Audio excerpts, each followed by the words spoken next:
Okay okay. சிவாய நம. திருச்சிற்றம்பலம். சிவ சிவ அன்பே சிவம் அறக்கட்டளையில் பயணம் செய்யும் அனைவருக்கும் இரவு வணக்கம். இன்றைய சிறப்பு விருந்தினருக்கும் திவ்யா மேம் அவர்களை குழுவின் சார்பாக வருக வருக என்று வரவேற்கிறேன்.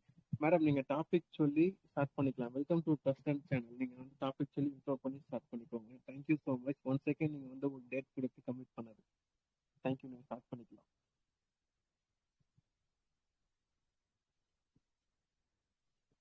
கேக்குதுங்களா? கேக்குது சார். அனைவருக்கும் வணக்கம். திரு பாலகிருஷ்ணன் ஐயா அவர்களுக்கும் இந்த சேனலில் இருக்க அனைத்து அன்பர்களுக்கும் எனது இனிய மாலை வணக்கம்.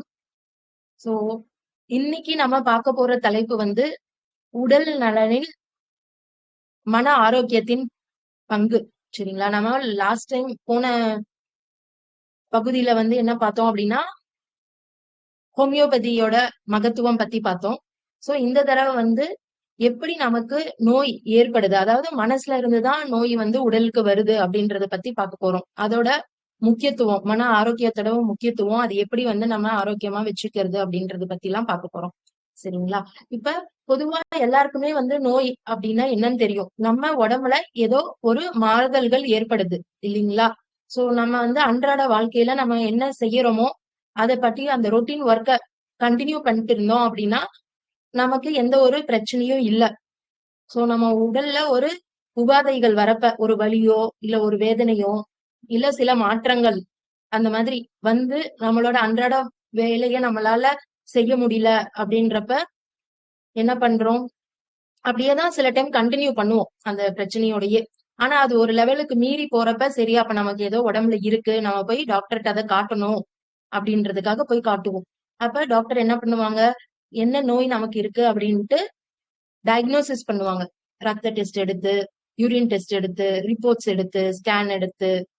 இப்ப ஸ்கேன்லயே முன்னாடி எல்லாம் வெறும் அல்ட்ரா சவுண்ட் மட்டும்தான் இருக்கும். இன்னும் அட்வான்ஸ்டா இப்ப வந்து சிடி ஸ்கேன் இருக்கு, எம்ஆர்ஐ இருக்கு. இன்னும் ஊடுருவி பாக்குறது உள்ளுக்குள்ள என்ன பிரச்சனை அப்படின்றது இல்லைங்களா? சோ இப்ப என்ன பண்றாங்க, பிரச்சனை எங்க இருக்கு அப்படின்ட்டு தேடுறாங்க டாக்டர்கிட்ட, மருத்துவர்கிட்ட போன உடனே. அப்ப அந்த பிரச்சனை எதனால இருந்தது அப்படின்ட்டு வெளிப்புறமான காரணங்கள் தேடுறாங்க. அதாவது என்ன வந்து நோய் இருந்தது, உங்களுக்கு இருக்கு அப்படின்ட்டு அதுக்கு ஒரு பெயரும் கொடுக்குறாங்க. சோ நோய்க்கான காரணத்தை முக்காவாசி டைம் என்ன பண்றோம், வெளியில தேடுறோம் இல்லையா? இந்த நோய் நமக்கு எதனால வந்திருக்கும், ஒரு பாக்டீரியானாலயோ இல்ல ஒரு வைரஸ்னாலயோ இல்ல ஒரு ஃபங்கஸ்னாலயோ அப்படின்ட்டு வந்திருக்கும் அப்படின்ட்டு நம்ம தேடுறோம். வெறும் பாக்டீரியா, ஃபங்கஸ், வைரஸ் மட்டும் இல்ல.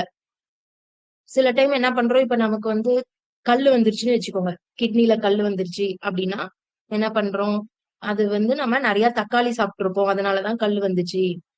இல்ல அப்படின்னா நிறைய குளோரினேட்டட் வாட்டர், தண்ணி குடிச்சிருப்போம், அதனாலதான் கல்லு வந்துச்சு அப்படின்ட்டு என்ன பண்றோம், நோய்க்கான காரணத்தை வெளியில தேடுறோம். ஆனா நம்ம இந்த இடத்துல கவனிக்க வேண்டியது என்ன அப்படின்னா, அதே வீட்டுல இருக்கவங்க அதே தண்ணியை தான் குடிப்பாங்க, அதே அளவுக்கு தக்காளியை தான் சாப்பிடுவாங்க. ஆனா ஒரு நோய் வந்து ஒருத்தருக்கு வருது, ஆனா இன்னொருத்தருக்கு வரதில்லை இல்லைங்களா? அதே மாதிரி இப்ப நமக்கு வந்து எதிர்ப்பு சக்தி நோய் வந்துருச்சு அப்படின்னா, உங்களுக்கு வந்து எதிர்ப்பு சக்தி இல்ல, அதனாலதான் நோய் வந்துருச்சு அப்படின்னு சொல்லுவாங்க இல்லையா? இது பொதுவா நம்ம எல்லாருக்கும் தெரிஞ்ச ஒரு விஷயம். ஆனா ஒரு நபருக்கு வந்து எதிர்ப்பு சக்தி இல்ல அப்படின்னா அவங்களுக்கு எல்லா விதமான நோயுமே வரணும் இல்லையா? தலையில இருந்து கால் வரைக்கும் பல ஆர்கன்ஸ் இருக்கு, உறுப்புகள் இருக்கு. சோ ஒருத்தருக்கு எதிர்ப்பு சக்தி இல்லைன்னா எல்லா உறுப்புகளும் பாதிக்கப்படணும். ஆனா அப்படி இல்ல. ஒருத்தருக்கு நுரையீரல் பாதிக்கப்படுது, ஒருத்தருக்கு பித்தப்பை பாதிக்கப்படுது, ஒருத்தருக்கு கர்ப்பப்பை பாதிக்கப்படுது, ஒருத்தவங்களுக்கு வயிறு சம்பந்தமான பிரச்சனை வருது இல்லையா? இப்படி ஒவ்வொருத்தருக்கும் நோய் வந்து ஒவ்வொரு உறுப்புகள்ல தான் வருது. எல்லாருக்கும் எல்லா உறுப்புகளும் பாதிக்கப்படுறது இல்ல.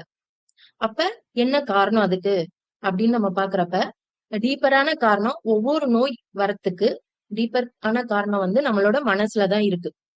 சரிங்களா? சோ சரி, அப்ப மனசுக்கும் உடம்புக்கும் எப்படி சம்பந்தம் இருக்கு அப்படின்ற ஒரு கேள்வி ஏற்படலாம். இப்ப நமக்கு வந்து பயம் வருதுன்னு வச்சுக்கோங்க. பயம் வரப்ப என்ன ஆகுது, சிலருக்கு வேர்த்து ஊத்தும். முகத்துல வேர்க்கும், சிலருக்கு உள்ளங்கை உள்ளங்கால் வேர்க்கும், சிலருக்கு நடுங்கும், சிலருக்கு வயித்தால போகும், லூஸ் மோஷன் மாதிரி போயிட்டு வருவாங்க பயத்துல. சோ இப்படி ஒவ்வொருத்தருக்கும் ஒரு ஒரு சிம்டம்ஸ் ஏற்படும். எல்லாருக்கும் ஒரே மாதிரியான சிம்டம்ஸ் இருக்காது. அதே மாதிரிதான் கோவப்படுறப்பையும் சிலருக்கு என்ன ஆகும், நடுக்கம் ஏற்படும் உடம்புல, சிலருக்கு மனசு இறுக்கமா பாரமா இருக்கும், சிலருக்கு ஏதாவது ஒரு உறுப்புகள்ல வலி ஏற்படும், சிலருக்கு உடம்பே சூடாயிடும் கோவம் வரப்ப. அதே மாதிரிதான் ஈவன் கவலைப்படுறப்ப கூட சொல்லுவாங்க இல்லையா, துக்கம் தொண்டை அடைக்குது அப்படின்ட்டு. இந்த வார்த்தைகள்லாம் வெறும் வார்த்தைகள் கிடையாது. அது அவங்களோட உடம்புல நடக்கிற உணர்வுகள். அதனாலதான் சிலருக்கு துக்கம் தொண்டை அடைக்குது. ஏன்னா அவங்களுக்கு அது ஒரு உணர்வு, தொண்டை அடைக்குது அந்த நேரத்துல கவலையில. சிலருக்கு மனசு பாரமா அப்படியே வெயிட் ஆயிடும் கவலைப்படுறப்ப. சிலருக்கு லூஸ் மோஷன் போகும், சிலருக்கு பிணைற மாதிரி இருக்கும். இப்படி ஒவ்வொருத்தருக்கும் ஒவ்வொரு விதமான மாற்றங்கள் உடம்புல ஏற்படும். அதே மாதிரி சந்தோஷத்துல இருக்கும் போதும் சிலருக்கு அப்படியே பறக்கிற மாதிரி இருக்கும். ரொம்ப சந்தோஷத்துல அப்படியே பறக்காத அப்படின்னு நம்ம கமெண்ட் அடிக்கிறதுக்கு சொல்லுவோம் இல்லையா. எதனால? அதெல்லாம் ஒரு விதமான உணர்வு. சிலருக்கு வயித்துல பட்டாம்பூச்சி பறக்கிற மாதிரி இருக்கும். சிலருக்கு அப்படியே கூஸ் பிளஷ், மெய் சிலிர்த்துரும் சந்தோஷத்துல. சோ அப்பனா என்ன அர்த்தம்? நம்மளோட மனசுக்கும் உடம்புக்கும் சம்பந்தம் இருக்குன்னு அர்த்தம் இல்லைங்களா. சோ மனசுல உணர்வு, எமோஷன்ஸ் வரப்ப, பயம் வரப்ப பாடியில சேஞ்சஸ் நடக்குது, கோவம் வரப்ப பாடியில சேஞ்சஸ் நடக்குது, கவலைப்படுறப்ப நடக்குது, சந்தோஷப்படுறப்ப நடக்குது. அப்ப நம்மளோட மனசுக்கும் உடம்புக்கும் சம்பந்தம் இருக்கு இல்லையா. சோ இப்ப ஓகே, அப்ப எப்படி மனசுல இருக்கிற பிரச்சனைகள் உடம்புக்கு வரும் அப்படின்னா, ஒரே விதமான ரிப்பீட்டட் பயம், இல்ல ஒரே விதமான ரிப்பீட்டட் கோவம், இல்ல ஒரே விதமான ரிப்பீட்டட் ஸ்ட்ரெஸ் இருக்கிறப்ப என்ன ஆகும் அப்படின்னா, சைக்காலஜி பாதிக்கப்படுது. சைக்காலஜில இருந்து PNEI ஆக்சிஸ் அப்படின்னு சொல்லுவோம். அதாவது சைக்கலாஜிக்கல், நியூரோலாஜிக்கல், எண்டோக்ரைனாலஜிக்கல், இம்யூனலாஜிக்கல். அதான் Pனா psychological, Nனா neurological, Eனா எண்டோக்ரைனாலஜிக்கல், Aina immunological. So சைக்காலஜில இருந்து PN, அடுத்தது நியூராலஜி, நர்வஸ் சிஸ்டம் பாதிக்கப்பட்டு, அடுத்தது எண்டோக்ரைனாலஜி. எண்டோக்ரைனாலஜினா ஹார்மோன்ஸ். அதாவது நம்ம உடம்புல பல வகையான கிளாண்ட்ஸ் இருக்கு. Pituitary gland, thyroid gland, adrenaline gland அப்படின்னு கிளாண்ட்ஸ் இருக்கு. அதுல பாதிப்புகள் ஏற்பட்டு, அடுத்தது இம்யூனலாஜி. அதுதான் நம்ம எதிர்ப்பு சக்தி அப்படின்னு சொல்றோம். கடைசியாதான் இம்யூனலாஜில வருது எதிர்ப்பு சக்திக்கு. சோ இப்ப நம்ம ஏற்கனவே பார்த்த மாதிரி ஒருத்தருக்கு எதிர்ப்பு சக்தி இல்ல அப்படின்னா அவங்களுக்கு எல்லா உறுப்புகளும் பாதிக்கப்படும். அப்படி இல்லாம சிலருக்கு சில உறுப்புகள் பாதிக்கப்படுது. அது எதனால அப்படின்னா, ஒரு விதமான மனசுல கவலைகள் இருக்கிறவங்களுக்கு தான் ஒரு விதமான உடல் உபாதைகள் வரும். எல்லாருக்குமே எல்லா பிரச்சனையும் வந்துடாது. சரிங்களா. எப்படி நம்ம எல்லாருமே எல்லா விஷயத்துக்கும் ரியாக்ட் பண்றது இல்ல இல்லையா. இப்ப நமக்கு வீட்லயே ஒரு பிரச்சனை நடக்குதுன்னு வச்சுப்போம். எல்லார் வீட்லயுமே பிரச்சனைகள் இருக்கும். பிரச்சனை இல்லாத வீடு கிடையாது. அதுதான் சொல்றோம், வீட்டுக்கு வீடு வாசப்படி அப்படின்னு சொல்றோம் இல்லையா. சோ அப்படி பிரச்சனைகள் நடக்கிறப்ப என்ன ஆகுது, நீங்க 4-5 பேர் இருக்கீங்க குடும்பத்துல அப்படின்னா, ஒருத்தர் அந்த பிரச்சனைக்கு ரொம்ப ரியாக்ட் பண்ணிட்டு இருப்பாங்க, ரொம்ப டென்ஷன் ஆகி கத்திட்டு இருப்பாங்க. ஆனா இன்னொரு நபர் எனக்கு என்ன, ஒண்ணுமே அது ஒரு பெரிய பிரச்சனையே இல்ல, எனக்கு என்ன அப்படின்ட்டு கண்டுக்காம இருப்பாங்க. ஏன் அப்படின்னா, அந்த கத்துற நபருக்கு அந்த பிரச்சனை ரொம்ப முக்கியம். அதனால அவங்களுக்கு அது டென்ஷன் ஆகுறாங்க. அமைதியா இருக்கிறவங்களுக்கு அந்த பிரச்சனை அவங்களுக்கு முக்கியம் இல்ல. ஆனா அவங்களுக்கு வேற ஒரு பிரச்சனை முக்கியமா இருக்கும். ஏன் அப்படின்னா, நம்ம நபருக்கு நபர் எதிர்பார்ப்புகள் வாழ்க்கையில வேறுபடும். சில எதிர்பார்ப்புகள் நம்மளோட வயசுக்கு ஒட்டி இருக்கும். அதாவது இப்ப சின்ன பசங்களா இருக்கும்போது நம்மளோட எதிர்பார்ப்பு எப்படி இருக்கும், நம்மளோட அம்மா அப்பா நம்மள பாத்துக்கணும், ஊட்டி விடணும், பாசம் செலுத்தணும், நமக்கு பிடிச்ச பொம்மை வாங்கி தரணும், அவங்க சாக்லேட் வாங்கி தரணும் அப்படின்ட்டு இருக்கும். அடுத்த கொஞ்சம் பெரிய பசங்களான உடனே நம்ம நல்ல மார்க் எடுக்கணும், அம்மா அப்பாவோட ஆசைகளை நிறைவேற்றணும், அந்த மாதிரி எதிர்பார்ப்புகள் இருக்கும். அடுத்தது இன்னும் அடலசன்ட் ஏஜ் குரூப் வந்த உடனே நான் அழகா தெரியணும், பிம்பிள்ஸ் வந்துட்டா இது எனக்கு இப்படி இருக்கே, என்னோட பியர் குரூப்புக்கு கொலீக் ஃப்ரெண்ட்ஸுக்கு இந்த மாதிரி இல்லையே. அப்ப அங்க ஃப்ரெண்ட்ஸ் சர்க்கிள் ரொம்ப முக்கியமாயிருவாங்க. அப்ப அடலசன்ட் ஏஜ் குரூப்ல அம்மா அப்பா சொல்றதை கேட்க மாட்டாங்க. சோ ஃப்ரெண்ட்ஸ் எது சொன்னாலும் டக்குன்னு அதை செய்வாங்க. ஏன் அப்படின்னா அவங்களுக்கு ஃப்ரெண்ட்ஸ் ரொம்ப முக்கியம், குரூப். அடுத்தது கல்யாண வயசு வரப்ப வேலைக்கு படிச்சு முடிச்சுட்டு வேலைக்கு போறப்ப நல்ல வேலை வாங்கணும், நல்ல சம்பாதிக்கணும், அம்மா அப்பாவை பாத்துக்கணும், நல்ல பெண் இல்ல ஆணை பார்த்து கல்யாணம் பண்ணிக்கணும் அப்படின்ற எதிர்பார்ப்பு இருக்கும். சோ அதே மாதிரிதான் ஒவ்வொரு ஏஜ்லயுமே கல்யாணம் ஆனதுக்கு அப்புறம் நல்ல குழந்தை பிறக்கணும், நல்ல குழந்தைய படிக்க வைக்கணும் அப்படின்றது இது காமனா எல்லாருக்கும் இருக்கிற எதிர்பார்ப்புகள், அந்தந்த வயசுக்கு தகுந்த எதிர்பார்ப்புகள். சரிங்களா? சோ இந்த எதிர்பார்ப்புகள் அந்த வயசு முடிஞ்சிருச்சு அப்படின்னா நம்மளை விட்டு போயிரும். இப்ப இந்த வயசுல யாருமே இப்ப என்னோட வயசுல யாருமே பொம்மை வேணும் அப்படின்ட்டு அடம் பிடிக்க மாட்டோம் இல்லையா?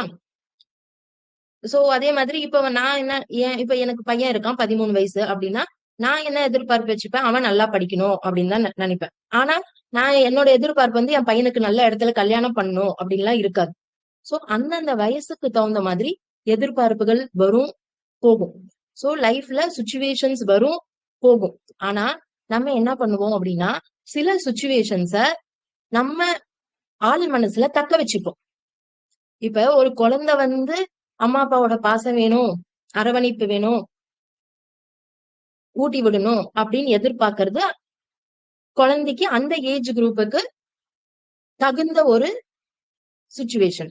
ஆனா இதுவே சிலர் 35 வயசு 40 வயசு 50 வயசு ஆனதுக்கு அப்புறமும் என்ன நினைப்பாங்க, என் ஹஸ்பண்ட் எனக்கு சாப்பிட்டியான்னு போன் பண்ணி கேட்கணும், வீட்டுக்கு வந்த உடனே ஊட்டி விடணும், மடியில படுக்க வச்சுக்கணும். சோ இந்த மாதிரி எதிர்பார்ப்புகள் அந்த வயசுக்கு மீறின எதிர்பார்ப்புகள். ஒண்ணு இது கம்மியாவும் இருக்கலாம், இல்ல அதிகமாவும் இருக்கலாம். இப்ப ஒரு எடுத்துக்காட்டுக்கு என்ன சொன்னேன், இப்ப நான் குழந்தை மாதிரி 45 வயசு 50 வயசுல குழந்தை மாதிரி இருக்கிறது. ஹஸ்பண்ட் வந்தா இப்படி கேட்கணும், போன் பண்ணி சாப்பிட்டியான்னு கேட்கணும், என்ன சாப்பிட்டேன்னு கேட்கணும், உடம்பு சரியில்லைன்னா ஹாஸ்பிட்டலுக்கு கூட்டிட்டு போகணும் அப்படின்ட்டு. இது என்னது, இது ஒரு குழந்தையோட எதிர்பார்ப்பு இல்லையா? ஆனா என்ன ஏஜ்ல இருக்கு அவங்களுக்கு, வேற ஏஜ்ல இருக்கு, ஏஜ் குரூப்ல 30 வயசு 40 வயசு 50 வயசு ஏஜ் குரூப்ல இதுக்கு எதிர்மறையா கூட எதிர்பார்ப்புகள் இருக்கும் சிலருக்கு. அப்பதான் ஸ்கூல்ல படிச்சுக்கிட்டு இருப்பாங்க, ஓகேவா? ஆனா அவங்களோட எதிர்பார்ப்பு எப்படி இருக்கும், நான் நல்ல மார்க் வாங்கணும், நல்ல ஜாபுக்கு போகணும், நல்ல இடத்துல கல்யாணம் பண்ணிக்கணும், எங்க அம்மா அப்பாவை நல்லா பாத்துக்கணும், இந்த பவருக்கு வரணும், இந்த பொசிஷனுக்கு வரணும் அப்படின்ட்டு எதிர்பார்ப்புகள் இருக்கும். அப்ப அவங்க வயசுக்கு என்ன எதிர்பார்ப்பு இருக்கு, 40 வயசுக்கு தகுந்த எதிர்பார்ப்பு அவங்க கிட்ட இருக்கு. சோ இப்படி மிஸ்மேட்ச் ஆகி இருக்கிற எதிர்பார்ப்புகள் ஒண்ணு இப்படி ரிவர்ஸ்ல வயசானதுக்கு அப்புறமும் சின்ன பசங்க மாதிரி எதிர்பார்க்கறது, இல்ல சின்ன பசங்க பெரியவங்கள மாதிரி எதிர்பார்க்கறது. இப்படி மிஸ்மேட்ச் ஆகி இருக்கிற எதிர்பார்ப்பு என்ன ஆகும் அப்படின்னா நம்மள அது அந்த சூழ்நிலைக்கு நிறைவேறாது. அப்ப நிறைவேறாதப்ப என்ன பண்ணுவோம், நம்ம ஸ்ட்ரெஸ் ஆகும், கவலைப்படுவோம். கவலைப்படுறப்ப என்ன ஆகும், நமக்கு கோவம் வரும். அதை ஒட்டி அந்த நேரத்துல யாராவது ஏதாவது சொன்னாங்கன்னா கோவம் வரும். இல்ல அப்படின்னா பயம் ஏற்படும். நம்ம இத சரி செய்ய முடியுமா, நம்ம இதை அச்சீவ் பண்ண முடியுமா? இப்ப ஏற்கனவே சொன்ன எக்ஸாம்பிள்ல அந்த குழந்தைக்கு நம்ம இந்த விஷயங்கள்லாம் அச்சீவ் பண்ண முடியுமா அப்படின்ற அந்த பயம் வரும். இதுவே வயசான இப்ப உங்களுக்கு 45 வயசுக்கு சொன்ன இல்லையா, இப்ப என் ஹஸ்பண்ட் வீட்டுக்கு ஊட்டி விடுவாரு, மடியில படுக்க வச்சுப்பாரு, போன் பண்ணி பேசுவாரு அப்படின்றவங்களுக்கு ஹஸ்பண்ட் லேட்டா வந்தாரு வீட்டுக்கு அப்படின்னா பயம் வரும். ஏன்னா அவங்களோட எதிர்பார்ப்பு ஹஸ்பண்ட் கூட இருக்கணும் அப்படின்றது. அப்ப அவங்களுக்கு லேட்டா வந்தாருன்னா பயம் வரும். இல்ல போன் பண்ணி அவர் எடுக்கல அப்படின்னா என்னாச்சோ ஏதாச்சோ அப்படின்ட்டு ஒரு பயம் வரும். சோ இப்படி நம்மளோட எதிர்பார்ப்புகள் வாழ்க்கையில அந்த ஏஜ் குரூப்க்கு இல்லாம மிஸ்மேட்ச் ஆகி இருக்கிறப்ப, அது நடக்காதப்ப நமக்கு ஒரு சில பயமும் கோவமும் ஸ்ட்ரெஸ்ஸும் ஏற்படும். அது என்ன பண்ணும் அப்படின்னா நம்ம உடம்புல ரசாயன மாற்றம், அதாவது இந்த ஹார்மோன்ஸ் என்சைம்ஸ்ல எல்லாம் சேஞ்சஸ் கொண்டு பாடி பார்ட்ஸ் அல்டிமேட்டா அஃபெக்ட் பண்ணுது. சோ இது end result of the disease. Body parts affect ஆகுறப்ப நமக்கு டாக்டர் ஒரு டயக்னோசிஸ் கொடுக்கிறாரு. உங்களுக்கு லிவர் சிரோசிஸ் இருக்கு, பித்தப்பையில கல் இருக்கு, வயிறுல அல்சர் இருக்கு, இந்த உறுப்புல கேன்சர் இருக்கு, போன் கேன்சர் இருக்கு, பிளட் கேன்சர் இருக்கு, இந்த மாதிரி. சோ இப்படி இந்த நோய் வந்து நமக்கு வெளிப்படுறப்ப ஏற்கனவே பிரச்சனைகள் எங்க ஆரம்பிச்சிருக்கு, உள்ளுக்குள்ள மனசுல. அங்க இருந்து ஆரம்பிச்சுதான் அது வந்து நர்வஸ் சிஸ்டம் அஃபெக்ட் பண்ணி, பிஎன்இஐ ஆக்சஸ்ல நர்வஸ் சிஸ்டம் அஃபெக்ட் பண்ணி, எண்டோக்ரானாலஜிக்கல் சிஸ்டம் அஃபெக்ட் பண்ணி, அடுத்தது இம்யூனலாஜிக்கல் சிஸ்டம் அஃபெக்ட் பண்ணி நமக்கு டிசீஸா வெளிப்படுது. சரிங்களா? சோ இப்படி வெளிப்படுற டிசீஸ்க்கு அப்படியே மருந்து கொடுக்கறது வந்து அலோபதி. என்ன நோய் இருக்கோ அந்த நோய்க்கு அப்படியே. உங்களுக்கு வந்து சுகர் இருந்ததுன்னா இன்சுலினோட செக்ரீஷன் வந்து கம்மியா இருக்கு, அப்ப நம்ம உள்ள வந்து இன்சுலின் செக்ரீட் பண்ணணும். பேங்க்ரியாஸ் சுகர் இருக்குன்னா பேங்க்ரியாஸ் வந்து இன்சுலினை செக்ரீட் பண்ணாதப்ப அது என்ன பண்றாங்க, வெளியில இருந்து இன்சுலின் இன்ஜெக்ஷனா கொடுக்குறாங்க. சோ அதே மாதிரிதான் இப்ப நமக்கு வந்து கிட்னி ஃபெயிலியர் ஆயிடுச்சு அப்படின்னா யூரியா கிரியாட்டினின் வேல்யூ வந்து இன்க்ரீஸ் ஆயிடும், பிளட்லயும் இன்க்ரீஸ் ஆயிடும், சிலருக்கு யூரின்லயும் வெளியில வரும். அப்ப என்ன பண்றாங்க, டயாலிசிஸ் பண்றாங்க. என்ன பண்றாங்க, கிட்னி செய்ய வேண்டிய ஒரு வேலைய வெளியில ஒரு மிஷின் வச்சு செய்யறாங்க. சோ இப்படி டைரக்டா ஒரு பிரச்சனைக்கு என்ன நிவர்த்தனை செய்யறது அப்படின்றது ஆங்கில மருத்துவம். சரிங்களா? ஆனா அந்த நோய் உங்களுக்கு எதனால வந்துச்சு, என்ன காரணத்தினால வந்துச்சு அப்படின்னு பார்த்து கண்டுபிடிச்சு கொடுக்கறது தான் ஹோமியோபதி மருத்துவம். அதனாலதான் நாங்க என்ன பண்றோம், ரூட் காஸ் ஆஃப் த டிசீஸா பாக்குறோம். இண்டிவிஜுவலைசேஷன் அப்படின்னு சொல்றோம். அந்த நோய்க்கு மருந்து கிடையாது, நோய் இருக்கிற மனிதருக்குன்னு உண்டான மருந்து. சோ அங்கதான் வந்து ஹோமியோபதி வேறுபடுது. இண்டிவிஜுவலைசேஷன் அப்படின்னா அந்த மனிதருக்கான மருந்து. சரிங்களா? எப்படி அப்படின்னா, இப்ப நம்ம ஒரு Dress கடைக்கே போறோம் அப்படின்னா கூட நம்ம என்ன பண்றோம், எல்லாரும் ஒரே மாதிரி ட்ரெஸ் எடுக்கிறது இல்ல இல்லையா? நமக்குன்னு பிடிச்ச கலர் இருக்கு, நமக்குன்னு பிடிச்ச அந்த டெக்ஸ்டர் இருக்கு, நம்மளோட சைஸுக்குன்னு ஒரு இது இருக்கு இல்லையா? சோ அது நம்ம அடுத்தது ட்ரையல் ரூம்லயும் போய் போட்டு பார்த்துதான் அடுத்தது வாங்குறோம். கரெக்டா மேட்ச் ஆகுதா, ஃபிட் ஆகுதா அப்படின்னு பார்த்து. அப்ப நமக்குன்னு ஒரு இண்டிவிஜுவலிஸ்டிக்கான ட்ரெஸ் இருக்கு. எப்படி கலரு, டெக்ஸ்டரு, சைஸ், ஃபிட்டிங்ஸ் எல்லாம் சேர்த்தி இல்லையா? நம்ம போய் எல்லாருக்கும் ஒரே ட்ரெஸ் எடுக்கிறது இல்ல, ஒரே சைஸ் எடுக்கிறது இல்ல இல்லையா? அந்த மாதிரி என்ன பண்றோம் அப்படின்னா, ஹோமியோபதி மருத்துவத்துல 5 பேரு டயபெட்டிஸ் சுகர் அப்படின்னு வந்தாலும் அந்த சுகர் அவங்களுக்கு எதனால வந்துச்சு, என்ன மனநிலைனால வந்துச்சு அப்படின்னு பார்த்து கொடுக்கறது தான் ஹோமியோபதி மருத்துவம். சரிங்களா? சரி, அப்ப இதுக்கு நம்ம மருந்து எடுத்தாதான் சரி பண்ண முடியுமா அப்படின்னா, கண்டிப்பா மருந்து எடுத்தாதான் சரி பண்ண முடியும் அப்படின்றது கிடையாது. சில விஷயத்த பத்தின விழிப்புணர்வு கூட நமக்கு வந்து ஆரோக்கியத்தை கொடுக்கும். சோ அந்த மாதிரியான ஒரு விழிப்புணர்வை ஏற்படுத்தணும் அப்படின்றதுக்காக தான் பாலகிருஷ்ணன் சார் நிறைய முயற்சிகள் எடுத்துக்கிட்டு இருக்காரு. நீங்க பாத்தீங்கன்னா உங்களோட டெலிகிராம் சேனல்ல டெய்லியுமே ஒரு அவேர்னஸ் டாக், வேரியஸ் இதுல, அதாவது ஸ்பிரிச்சுவாலிட்டி, ரிலீஜியஸ், மருத்துவம், வேற வேற வேறையான மருத்துவம், பல டாக்டர்ஸோட ஸ்பீச் எல்லாத்தையும் வந்து நடத்துறாரு. அது வந்து ஒரு பெரிய விஷயம். அவரோட எஃபர்ட்ஸ் வந்து நம்ம கண்டிப்பா பாராட்ட செய்யணும். ஏன் அப்படின்னா இது பத்தின விழிப்புணர்வுமே நமக்கு வந்து நோயில இருந்து பாதுகாக்கும். சரி, இப்ப எப்படி நான் வந்து எனக்கு தெரியுது, எனக்கு இதுதான் பிரச்சனைன்னு தெரியுது, ஆனா என்னால அந்த இடத்துல கோவப்படாம இருக்க முடியல, அந்த இடத்துல பயப்படாம இருக்க முடியல, கவலைப்படாம இருக்க முடியல அப்படின்ற அடுத்தது உங்களோட கேள்விகள் எழலாம். என்னோட பிரச்சனை இதுதான் எனக்கு தெரியுது, ஆனா அந்த ஸ்பர் ஆஃப் மொமெண்ட்ல எனக்கு கோவம் வந்துருது, நான் என்ன செய்யறேன்றது எனக்கே தெரியல. நிறைய பேருக்கு சொல்லுவாங்க, அதாவது கோவப்பட்டு முடிச்சதுக்கு அப்புறம் தான் எனக்கு நான் அந்த நேரத்துல என்ன செஞ்சேன், எப்படி இருந்தேன்னு கூட தெரியல, வீட்டுல இருக்கவங்க தான் வந்து சொல்றாங்க அப்படின்னு சொல்லுவாங்க. சிலர் வந்து என்ன பண்ணுவாங்க, அவங்களுக்கே அந்த உணர்வு வந்துரும், ச்சே நம்ம இப்படி கோவப்பட்டுட்டோமே, அவங்களோட மனசு எப்படி புண்பட்டு இருக்கும் அப்படின்ட்டு அப்புறம் சாரி கேட்பாங்க வீட்டுல இருக்கவங்கள்ட்ட. சிலர் வந்து அது கூட சாரி கூட கேட்க மாட்டாங்க, ஏன்னா அவங்களோட ஈகோ வந்து ரொம்ப ஹையா இருக்கும். அதனால வந்து அவங்களுக்கு தேவைதான் இது, அவங்க வந்து என்கிட்ட பேசட்டுமே, எதுக்கு நான் போய் கீழே இறங்கி பேசணும் அப்படின்ட்டு ஈகோ ஹையா இருக்கும். சோ இப்படி பல வகையான நேச்சர், சுபாவம் இருக்கக்கூடிய மனிதர்கள் இருக்கும். சோ எல்லாருமே ஒரே மாதிரி இருக்க மாட்டோம் இல்லையா? அப்ப இப்படி நம்ம எது செஞ்சாலுமே அல்டிமேட்டா அது வந்து நமக்கு தான் பாதிப்பு ஏற்படுத்துது. சரிங்களா? இப்ப சிலர் வந்து அந்த இடத்துல கோவம் வரும். இப்ப ஒரு கோவம் அப்படின்ற ஒரு சுச்சுவேஷனே எடுத்துக்கலாம். சரிங்களா? கோபம் வர்றதுக்கான காரணம் ஒவ்வொருத்தருக்கும் மாறுபடும். எல்லாரும் ஒரே விஷயத்துக்கு கோவப்பட மாட்டோம்.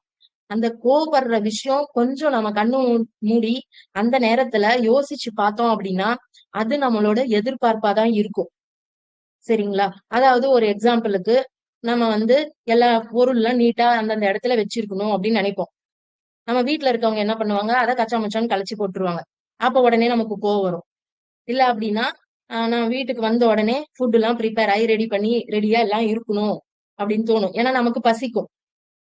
ஆனா வந்த உடனே ரெடியா இருக்காது. அப்ப ஒரு கோவம் வரும். இல்லைன்னா எதிர்பார்ப்புகள். எதிர்பார்ப்புகள் மனிதருக்கு மனிதர் நிறைய இருக்கு. வீட்டுக்கு வந்த உடனே வாங்கன்னு கூப்பிடணும் சிலருக்கு. வாங்கன்னு கூப்பிடலன்னா கூட கோவம் வந்துரும். ஏன் எனக்கு அவங்க மரியாதையே தரல அப்படின்ட்டு. சோ இல்லைன்னா நிறைய விதமான வீட்டுக்கு வரப்ப அவங்க ஏதாவது வாங்கிட்டு வரணும்னு நினைக்கிறது இப்படி. சோ ஒரு எதிர்பார்ப்புக்கு பின்னாடி நமக்கு ஒரு கோவம் வருது. சோ நம்மளோட கோவத்துக்கு பின்னாடி ஒண்ணு ஒரு எதிர்பார்ப்பு இருக்கும். அப்படி இல்லைன்னா நம்மளோட இயலாமை இருக்கும்.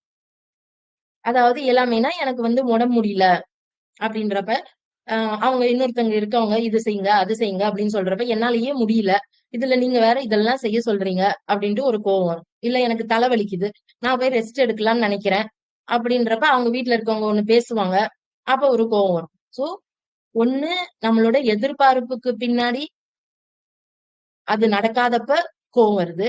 அப்படி இல்லைன்னா ஒரு இயலாமை, அந்த நேரத்துல ஒரு கோவம் வருது. இந்த 2 விஷயம். அடுத்தது 3வது விஷயம் அது ரொம்ப எக்ஸ்ட்ரீம். அதாவது எப்படின்னா, நான் எனக்கு தான் எல்லாமே தெரியும். நான் தான் பெரிய ஆளு அப்படின்ட்டு ஒரு தலைகணத்தோட இருப்பாங்க. சோ அப்படி இருக்கிறவங்களுக்கும் டக்குன்னு யாராவது ஏதாவது ஒரு விஷயத்த சொல்றப்பயும் கோவம் வந்துரும். ஓகேவா? சோ இப்படி எந்த ஒரு இதுல பார்த்தாலும் அந்த நிமிஷம் அந்த கோவம் வரப்ப நம்ம ஒரு நிமிஷம் கண்ணு மூடி யோசிச்சோம் அப்படின்னா, எதனால இந்த இடத்துல எனக்கு கோவம் வருது? என்ன நடந்துச்சு? ஏன் நான் இப்படி கோவப்படுறேன்? அப்படின்ட்டு இன்ட்ரோஸ்பெக்ட் அப்படின்னு சொல்லுவாங்க இல்லையா? நமக்குள்ள ஊடுருவி பாக்குறது.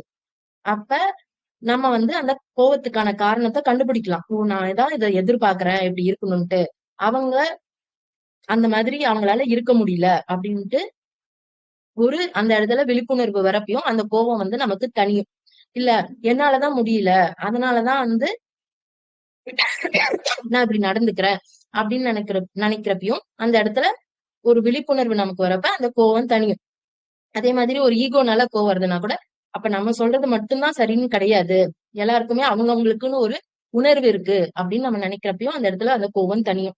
ஆனா நிறைய பேர் என்ன சொல்லுவாங்க, கோவம் வந்துச்சுன்னா கண்ணு மூடி 1, 2, 3 எண்ணுங்க. இல்லன்னா வந்து தண்ணிய குடிச்சுக்கோங்க. இல்லன்னா வந்து அந்த இடத்த விட்டு போயிருங்க. அப்படின்னாதான் வந்து உங்களுக்கு அந்த இடத்துல பிரச்சனை வராது. இல்ல அது அதனால ஒரு பாதிப்புகள் வராது அப்படின்னு சொல்லுவாங்க. ஆனா என்ன ஆகுது அப்படின்னா, அந்த இடத்துல நம்மளோட கோவத்தை வெளிப்படுத்தாம எப்படி வெளியில ஃபுல் வேகத்தோட வருதோ, அதே ஃபுல் வேகத்தோட கண்ட்ரோல் பண்றோம். ஒண்ணு தண்ணி குடிச்சு, இல்ல 1, 2, 3 எண்ணி, இல்லன்னா அந்த இடத்த விட்டு போயிட்டு வெளியில போயிடுறது டக்குன்ட்டு. அப்ப என்ன ஆகுது? நம்மளோட உடம்பதான் பாதிப்பை ஏற்படுத்திக்கிறோம். அந்த இடத்துல அது வந்து நிவாரணி கிடையாது அது. அப்படி. என்ன சொல்லுவாங்கன்னா, ஒரு விஷயத்துல இருந்து எஸ்கேப் ஆகுறது வந்து அதுக்கு நிவாரணி கிடையாது. அத வந்து நம்ம ஃபேஸ் பண்றப்பதான் அதுக்கு வந்து நிவாரணம் கிடைக்கும். ஓகேவா? சோ இது இந்த செகண்ட் கேட்டகரியில நிறைய பேர் இருக்கும் நம்மளோட ஊர்ல.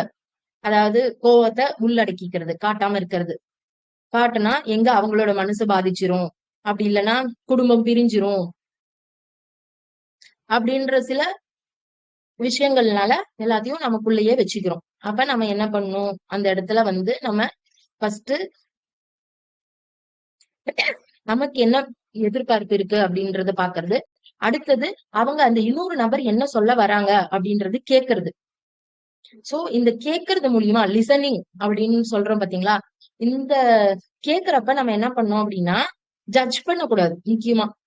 அவங்க இதனாலதான் இப்படி சொல்றாங்க, இதுக்காகதான் இப்படி பண்றாங்க அப்படின்னா அவங்கள ஜட்ஜ் பண்ணாம கேட்டோம் அப்படின்னா, அந்த இடத்துல என்ன ஆகும் அப்படின்னா, நமக்கும் ஒரு நிவாரணி கிடைக்கும், அவங்களுக்கும் ஒரு நிவாரணி கிடைக்கும்.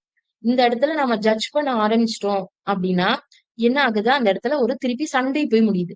சண்டை போய் முடியறப்ப அந்த என்ன ஆகுது? அல்டிமேட்டா அதுக்கு ஒரு சொல்யூஷன் கிடைக்காம ஆளுக்கு மூஞ்சி தூக்கி வச்சுட்டு இப்ப மொபைல்ன்ற பேர் வேற வந்துருச்சு. சோ இப்ப வந்து எல்லாரும் வந்து மனிதர்களோட கனெக்டடா இருக்கிறத விட மொபைலோட தான் நிறைய கனெக்டடா இருக்கும். ஏன் அப்படின்னா மனிதர்கள்ட்ட பேசினாலே, வீட்டுல இருக்கவங்ககிட்ட பேசினாலே பிரச்சனை ஆகுது, சண்டை வருது. எதுக்கு அந்த பிரச்சனை? எதுக்கு அந்த சண்டை? அப்படின்ட்டு ஆளுக்கு ஒரு மொபைலை தூக்கி வச்சுட்டு அதுல வர ரீல்ஸ், ஷார்ட்ஸ் அத பார்த்து சிரிச்சுக்கிட்டு இருக்கோம். ஆனா மனுஷங்க நம்ம வீட்ல குடும்பத்துல இருக்கவங்க கிட்ட உருன்னு விழுந்துட்டு இருக்கோம் இல்லையா? சோ இப்ப நம்ம மனிதர்களுக்கு நடுவுல பேசினாலே நிறைய பிரச்சனைகள் சால்வ் ஆயிரும். நீங்க பாத்தீங்கன்னா அந்த காலத்துல எல்லாம் நானே பார்த்திருக்கேன். என் பாட்டி சின்ன வயசுல இருக்கும்போது என் பாட்டி அவங்கலாம் எங்க அம்மா வந்து ஒர்க்கிங் உமன். சோ அவங்கள நான் அந்த அளவுக்கு பார்த்தது இல்ல. அதாவது வீட்டுக்கு வெளியில உட்காந்து அரட்டை அடிச்சு. ஏன்னா வேலைக்கு போயிட்டு வந்துட்டு வீட்லயே அவங்களுக்கு எல்லாம் சரியா இருக்கும் இல்லையா? ஆனா பாட்டி எல்லாம் என்ன பண்ணுவாங்க, வீட்டுக்கு வெளியே உட்காந்து அரட்டடிப்பாங்க. இப்பல்லாம் பாத்தீங்கன்னா, அந்த மாதிரி எல்லாம் யாருமே அரட்டடிக்கிறது இல்ல வீட்டுக்கு வெளிய. அப்பல்லாம் பார்த்தா, வெளியில எல்லா வீட்டுக்கும் வெளியிலயும் 3 பேர், 4 பேர் அப்படி உட்காந்து அரட்டை அடிப்பாங்க. என்ன அரட்டை அடிக்கும்போது என்ன அப்படின்னா, அவங்களோட எமோஷன்ஸ் வந்து வெளிப்படுது, எக்ஸ்பிரஸ் ஆகுது. சோ, நமக்குள்ள இருக்கிற விஷயங்கள நம்ம பகிர்ந்துகிட்டோம்னாவே நோய்கள் குறையும். அப்பல்லாம் பாத்தீங்கன்னா, நோய்கள் வந்து ரொம்ப குறைவா இருந்தது. இப்ப பாத்தீங்கன்னா, சின்ன வயசுலயே பெரிய பெரிய நோய் தான் வருது. அதாவது ஒரு 20ல இருந்து 30 வயசுக்குள்ள இருக்கிற குழந்தைங்களுக்கு இப்பல்லாம் வந்து சுகர் வருது. Autoimmune disease. ஆட்டோமியூன் டிசீஸ்னா என்னன்னா, நம்ம உடம்புல இருக்கிற உறுப்புகள், நம்ம உடல் உறுப்புகளே நம்ம உடம்புக்கு எதிர்மறையா செயல்படுறது. அந்த ஆட்டோமியூன் டிசீஸ்ல தான் வந்து ருமட்டாய்டு ஆர்த்ரைட்டிஸ் அப்படிங்கிற இது வருது. அப்புறமேட்டு எஸ்எல்இ அப்படின்றது வருது. அப்புறம் அலோபேஷியா எரேட்டா முடியெல்லாம் வந்து கொட்டிரும். அலோபேஷியா எரேட்டா வருது. அப்புறம் கிட்னி ஃபெயிலியர் வருது. அப்புறம் அதை விட முக்கியமான என்னதுன்னா கேன்சர்.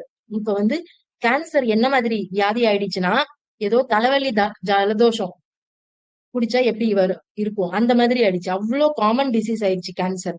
ஏன் அப்படின்னா நம்ம எல்லாத்தையும் வந்து நமக்குள்ள வச்சுக்கிறோம். பகிர்ந்துக்கிறதுக்கு ஆள் கிடையாது. அப்படி இல்லைன்றப்ப எல்லாத்தையும் நம்ம உள்ள வச்சுக்கிறப்ப அது என்ன ஆகுது, உள்ள கண்ட்ரோல் பண்ணி வச்சுக்கிறதுனால அது வந்து கேன்சரா வெளிப்படுது. கேன்சர் அப்படிங்கறதே என்னன்னா அன்கண்ட்ரோல்டு டெவலப்மெண்ட் ஆஃப் செல்ஸ். ஏதாவது ஒரு உறுப்புல போன் கேன்சர்னா போன்ல இருக்க செல்ஸ் வந்து அதிகமா வளரும். அதாவது நம்ம உடம்புல டெய்லியுமே செல்ஸ் வந்து அழியும், செல்ஸ் வந்து உற்பத்தி ஆகும். இது வந்து டிஸ்ப்ரோபோர்ஷனேட்டா ஆகி அழியிற செல்ஸ் விட உற்பத்தி ஆகிற செல்ஸ் வந்து அதிகமா இருந்ததுன்னா அதுதான் வந்து கேன்சர். சோ இப்படி நம்ம எல்லாத்தையும் உள்ளுக்குள்ள வந்து கண்ட்ரோல் பண்ணி வைக்கிறப்ப என்ன ஆகுது, வெளியில வந்து அது எக்ஸ்பிரஸ் ஆகுறப்ப அன்கண்ட்ரோல்டா எக்ஸ்பிரஸ் ஆகுது. அது வந்து கேன்சரா போய் முடியுது. இப்படி ஒரு பக்கம் நம்மளோட எமோஷன்ஸ் பிரச்சனைகள் எல்லாத்தையும் ஷேர் பண்ணிக்காதது. அடுத்தது வந்து ஏன்னா அது வந்து கேட்கறதுக்கு ஆள் இல்ல. இப்படிதான் ஒவ்வொருத்தருமே நினைப்போம். அட்லீஸ்ட் நம்ம வந்து வீட்டுல ஒரு கேட்கிற நபரா இருப்போமே. அவங்க வந்து கேட்கலனா கூட நம்ம ஒரு கேட்கிற நபரா இருந்தோம்னா கூட ஒரு லெவலுக்கு மேல என்ன ஆகும் அப்படின்னா அவங்களும் கேட்கிற நபரா மாறுவாங்க. சரிங்களா? சோ அவங்களேதான் கேட்கணும் அப்படின்றது கிடையாது. நம்மளும் வந்து அந்த இடத்துல கேட்கிற நபரா இருக்கலாம். சோ இப்படி நோய் வந்து மனசுல இருந்துதான் உடம்புக்கு வருது. எந்த அளவுக்குன்னா டீப்பர் பெத்தாலஜி இர்ரிவர்சிபிள் பெத்தாலஜி. அதாவது சில நோய்கள் வந்து ரிவர்ஸ் பண்ண முடியும். சில நோய்கள் வந்து ஒன்ஸ் வந்துருச்சுன்னா அது வந்து ரிவர்ஸ் பண்ண முடியாது. அதான் இர்ரிவர்சிபிள் பெத்தாலஜி. எய்ட்ஸ், கேன்சர் இந்த மாதிரி இருக்கிறதுலாம், டியூபர்குலோசிஸ் இதெல்லாம் இர்ரிவர்சிபிள் பெத்தாலஜி. சோ எஸ்எல்இ இதெல்லாம் இப்ப என்னாச்சு, ஈவன் இது கூட கிட்னி ஃபெயிலியர் டயாலிசிஸ் பண்றாங்க இல்லையா, இதெல்லாம் இர்ரிவர்சிபிள். ஒன்ஸ் வந்துருச்சுன்னா அது திருப்பி மாத்த முடியாது. அப்ப சின்ன பசங்களுக்கே இந்த மாதிரி வருது. என்ன காரணம்? ஒண்ணு வந்து நம்ம அவங்க கிட்ட உட்காந்து கேட்கறது கிடையாது. என்ன பிரச்சனை உனக்கு அப்படின்ட்டு காது கொடுத்து கேட்கறது கிடையாது. ஆஸ் அ பேரண்ட்ஸா நம்ம என்ன பண்ணிடுறோம், அவங்களோட நம்மளோட எதிர்பார்ப்புகளை அவங்க கிட்ட திணிச்சிடுறோம். அப்ப வந்து என்ன ஆகுது, குழந்தைங்க வந்து அவங்களோட பிரச்சனைகளை நம்ம கிட்ட ஷேர் பண்ணாமயே விட்டுடுறாங்க. ஏன் குழந்தைக்கு வர அப்படின்னா, எந்த ஒரு விஷயத்தையுமே நம்ம வந்து வேர்ல இருந்துதான் சரி பண்ண முடியும். இப்ப வந்து ஒரு ட்ரீயா இருக்கு அப்படின்னா அந்த ட்ரீய வந்து நம்ம ஒரு இடத்துல இருந்து புடுங்கி இன்னொரு இடத்துக்கு நட்டுனா அது உயிர் வாழாது இல்லையா? ஆனா இதுவே ஒரு பிளான்டா இருக்கு, ஒரு சின்ன அப்பதான் வளர்ந்து இருக்கு அப்படின்னா ரூட்டோட அதை எடுத்து புடுங்கி இன்னொரு இடத்துல நட்டணும் அப்படின்னாலுமே அது வந்து வளர்ந்துரும். சோ குழந்தைங்க தான் நம்மளோட சொசைட்டியோட எதிர்காலத்து மக்கள் இல்லையா? சோ நம்ம வந்து நம்மளோட ரெஸ்பான்சிபிலிட்டி நல்ல ஒரு குழந்தைகளை உருவாக்குறதுல இருக்கு. ஏன்னா நம்ம இப்ப போயிட்டு வயசானவங்களை திருத்தணும், வயசானவங்களை இது பண்ணணும் அப்படின்னா அவங்க எப்படியும் கொஞ்ச நாள்ல இறக்கதான் போறாங்க இல்லையா? அட்லீஸ்ட் நம்ம குழந்தைங்களை வந்து ப்ராப்பரா டெவலப் பண்ணோம், வளர்த்தணும் அப்படின்னா அடுத்தது அது வந்து ஒரு சொசைட்டிக்கு ஒரு நல்ல பில்லர்ஸா இருப்பாங்க. ஏன் அப்படின்னா நிஜமாவே ரொம்ப பாக்குறதுக்கு கஷ்டமா இருக்கு கிளினிக். அதுவும் 20 வயசுல இருந்து 30 வயசுல இருக்க குழந்தைங்க வந்து கேன்சர் இப்படி எல்லாம் பெரிய பெரிய வியாதியோட வரப்ப ரொம்ப கஷ்டமா இருக்கு. அதாவது ஒரு பொண்ணு அவ வந்து ஃபர்ஸ்ட் எப்பயுமே 10th எப்பயுமே ஃபர்ஸ்ட் ரேங்க் தான் வாங்குவா. ஆனா பப்ளிக் எக்ஸாம்ல 3rd ரேங்க் வாங்கிட்டா. சோ அவளுக்கு என்னன்னா இத்தனை நாள் என்னோட பேரண்ட்ஸ் டீச்சர்ஸ் எல்லாருமே வந்து நான் ஃபர்ஸ்ட் ரேங்க் தான் வருவேன்ட்டு எதிர்பார்த்துட்டு இருந்தாங்க. ஆனா நான் இப்ப 3rd ரேங்க் வாங்கிட்டேன்ற அந்த ஸ்ட்ரெஸ்ல அவளுக்கு என்ன ஆச்சுன்னா கிட்னி டேமேஜ் ஆகி கிட்னி ஃபெயிலியர் ஆகி யூரியா கிரியேட்டினின் வேல்யூ எல்லாம் இன்க்ரீஸ் ஆயிடுச்சு. இது வந்து ஒரு எக்ஸாம்பிள் சொல்றேன். இந்த மாதிரி நிறைய பேர் இருக்காங்க குழந்தைங்க. புரியுதுங்களா? அதாவது ரொம்ப அவங்களோட எதிர்பார்ப்பு. இன்னொரு பொண்ணும் அப்படிதான். அவங்க வீடு வந்து ரொம்ப பாவர்ட்டி, கம்மியான இதுல, அதாவது வசதி இல்ல. சோ வசதியான அவங்கள பார்த்து நம்மளும் அந்த மாதிரி ஆகணும் அப்படின்றதுக்காக டிஎன்பிசி யூபிஎஸ்சி எக்ஸாம்க்குலாம் ராப்பகலா முழிச்சு முழிச்சு படிச்சு படிச்சு வெறித்தனமா என்ன ஆச்சுன்னா அந்த பொண்ணுக்கு எஸ்எல்இ வந்துருச்சு, சிஸ்டமிக் லூபஸ் எரித்திமேட்டோசிஸ். அப்படின்னா ஒவ்வொரு உறுப்பா பாதிச்சு கடைசியில இறந்துருவாங்க. அதுவும் ஒரு வகையான ஆட்டோமியூன் டிசீஸ். சோ இந்த மாதிரி நிறைய பேருக்கு எதனால வருது அப்படின்னா குழந்தைங்களுக்கு ஒண்ணும் நம்ம வந்து அவங்கள கம்பேர் பண்ணி அடுத்த குழந்தைங்க நல்லா படிக்கிறாங்களா அப்ப நீயும் அந்த மாதிரி படிக்கணும், இல்ல என்னால நான் படிக்க முடியலையா அப்ப நான் ஆக முடியும், வாழ்க்கையில எதெல்லாம் ஆகலையோ அது வந்து நீ ஆகணும் அப்படின்ட்டு நம்மளோட எதிர்பார்ப்புகளை அவங்க கிட்ட திணிக்கிறது. அப்படி இல்லைன்னா அவங்க வந்து பக்கத்து வீட்டுல எதிர் வீட்டுல எல்லாம் நல்லா படிக்கிறாங்க, அவங்க ஃப்ரெண்ட்ஸ் நல்லா படிக்கிறாங்க அப்படின்றப்ப அது கூட கம்பேர் பண்ணி அவங்களுக்கு திணிக்கிறது. அடுத்தது அவங்க என்ன மார்க் வாங்கிட்டு வந்தாலும் இது என்ன இவ்வளவு தானே வாங்கியிருக்க, 80% வாங்கினாலும் 80% தானே வாங்கியிருக்க அப்படின்னு அப்ரிஷியேட் பண்ணாம இருக்கிறது. சரிங்களா? இது ஒரு பக்கம் மார்க் அப்படிங்கிற அந்த ஒரு ஸ்ட்ரெஸ். அடுத்தது வந்து அவங்களோட உள்ளுக்குள்ள இருக்க பிரச்சனைகளை வெளியில சொல்ல முடியாத விஷயங்கள் பேரண்ட்ஸ்ட. ஏன்னா நம்ம வந்து அவங்க கிட்ட ஓப்பனா உட்காந்து காது கொடுத்து கேட்கல, உனக்கு என்ன பிரச்சனைகள் அப்படின்றதெல்லாம் காது கொடுத்து கேட்கல. அப்ப அது வந்து அவங்களோட எமோஷன்ஸ் அப்புறம் போய் யார்கிட்ட ஷேர் பண்ணிப்பாங்க, அது உள்ளுக்குள்ளேயே வச்சு வச்சு அது ஒரு பக்கம் ஸ்ட்ரெஸ். அடுத்தது வீட்டுல அந்த அன்பு பாசம் அரவணைப்பு கிடைக்கலன்றப்ப என்ன பண்ணுவாங்க, வெளியில தேடுவாங்க இல்லையா? நம்ம எல்லாம் பொதுவாவே என்ன பண்ணுவோம், வீட்டுல வந்து நல்ல சமையல் இருந்ததுன்னா வெளியில போய் ஹோட்டல்ல சாப்பிட மாட்டோம். எவ்வளவு லேட் ஆனாலும் என் மனைவி என் ஆஹ் அம்மா நல்லா சமைப்பாங்க அப்படின்றதுக்காக வீட்டுக்கு வந்துதான் சாப்பிடுவோம் இல்லையா? ஆனா அதுவே நல்லா இல்ல அந்த உணவு அப்படின்னா என்ன பண்ணுவோம், ஹோட்டல்ல சாப்பிடுவோம் இல்லையா? நமக்கு ஒண்ணு வீட்டுல கிடைக்கல அப்படின்றப்பதான் ஹோட்டலுக்கு போவோம் இல்லையா? அப்ப குழந்தைங்களுக்கு அந்த அன்பு பாசம் அரவணைப்பு வீட்டுல கிடைக்கல அப்படின்றப்ப என்ன ஆகும், வெளியில தேடுவாங்க. அதனாலதான் வந்து தவறான நபர்களோட அதுக்கப்புறம் லவ் பண்ண ஆரம்பிச்சிடுறது, இல்ல தவறான ரிலேஷன்ஷிப் வச்சுக்கிறது.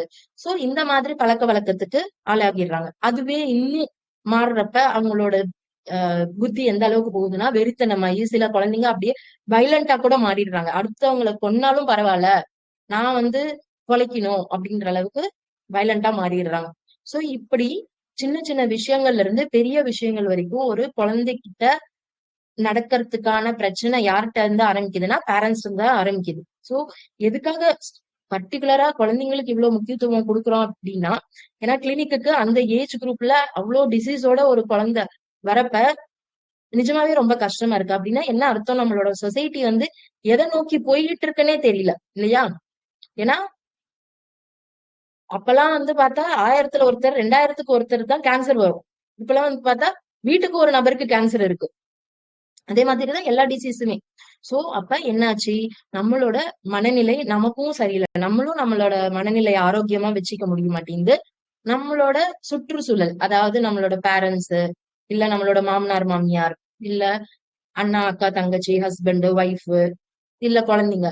சோ அவங்களோட மனநிலையும் நம்மளால புரிஞ்சுக்கிட்டு அதுக்கு தகுந்த மாதிரி நடக்க முடிய மாட்டேங்குது. சோ அந்த இடத்துல ஃபிரிக்ஷன்ஸ் வந்து ஒரு பயம், ஒரு கோபம், ஒரு அழுகை, ஆத்திரம், இது எல்லாம் வந்து கடைசியில என்ன ஆகுது, நம்மளோட உடல் உறுப்பும் பாதிக்குது, அவங்களோட உடல் உறுப்பும் பாதிக்குது. நீங்க பாத்தீங்கன்னா ஒரு சண்டை வந்துருச்சுன்னு வச்சுக்கோங்க வீட்டுல, அடுத்த நாள் பாருங்களேன், யார் யாருக்கு என்னென்ன கம்ப்ளைண்ட் இருக்கோ அந்த கம்ப்ளைண்ட் எல்லாம் இன்க்ரீஸ் ஆகும். அதாவது ஒருத்தங்களுக்கு வந்து ஆஸ்மா இருக்குன்னு வச்சுக்கோங்க, அடுத்த நாள் வந்து அவங்களுக்கு வீசிங் வரும், மூச்சு திணறல் ஏற்படும்.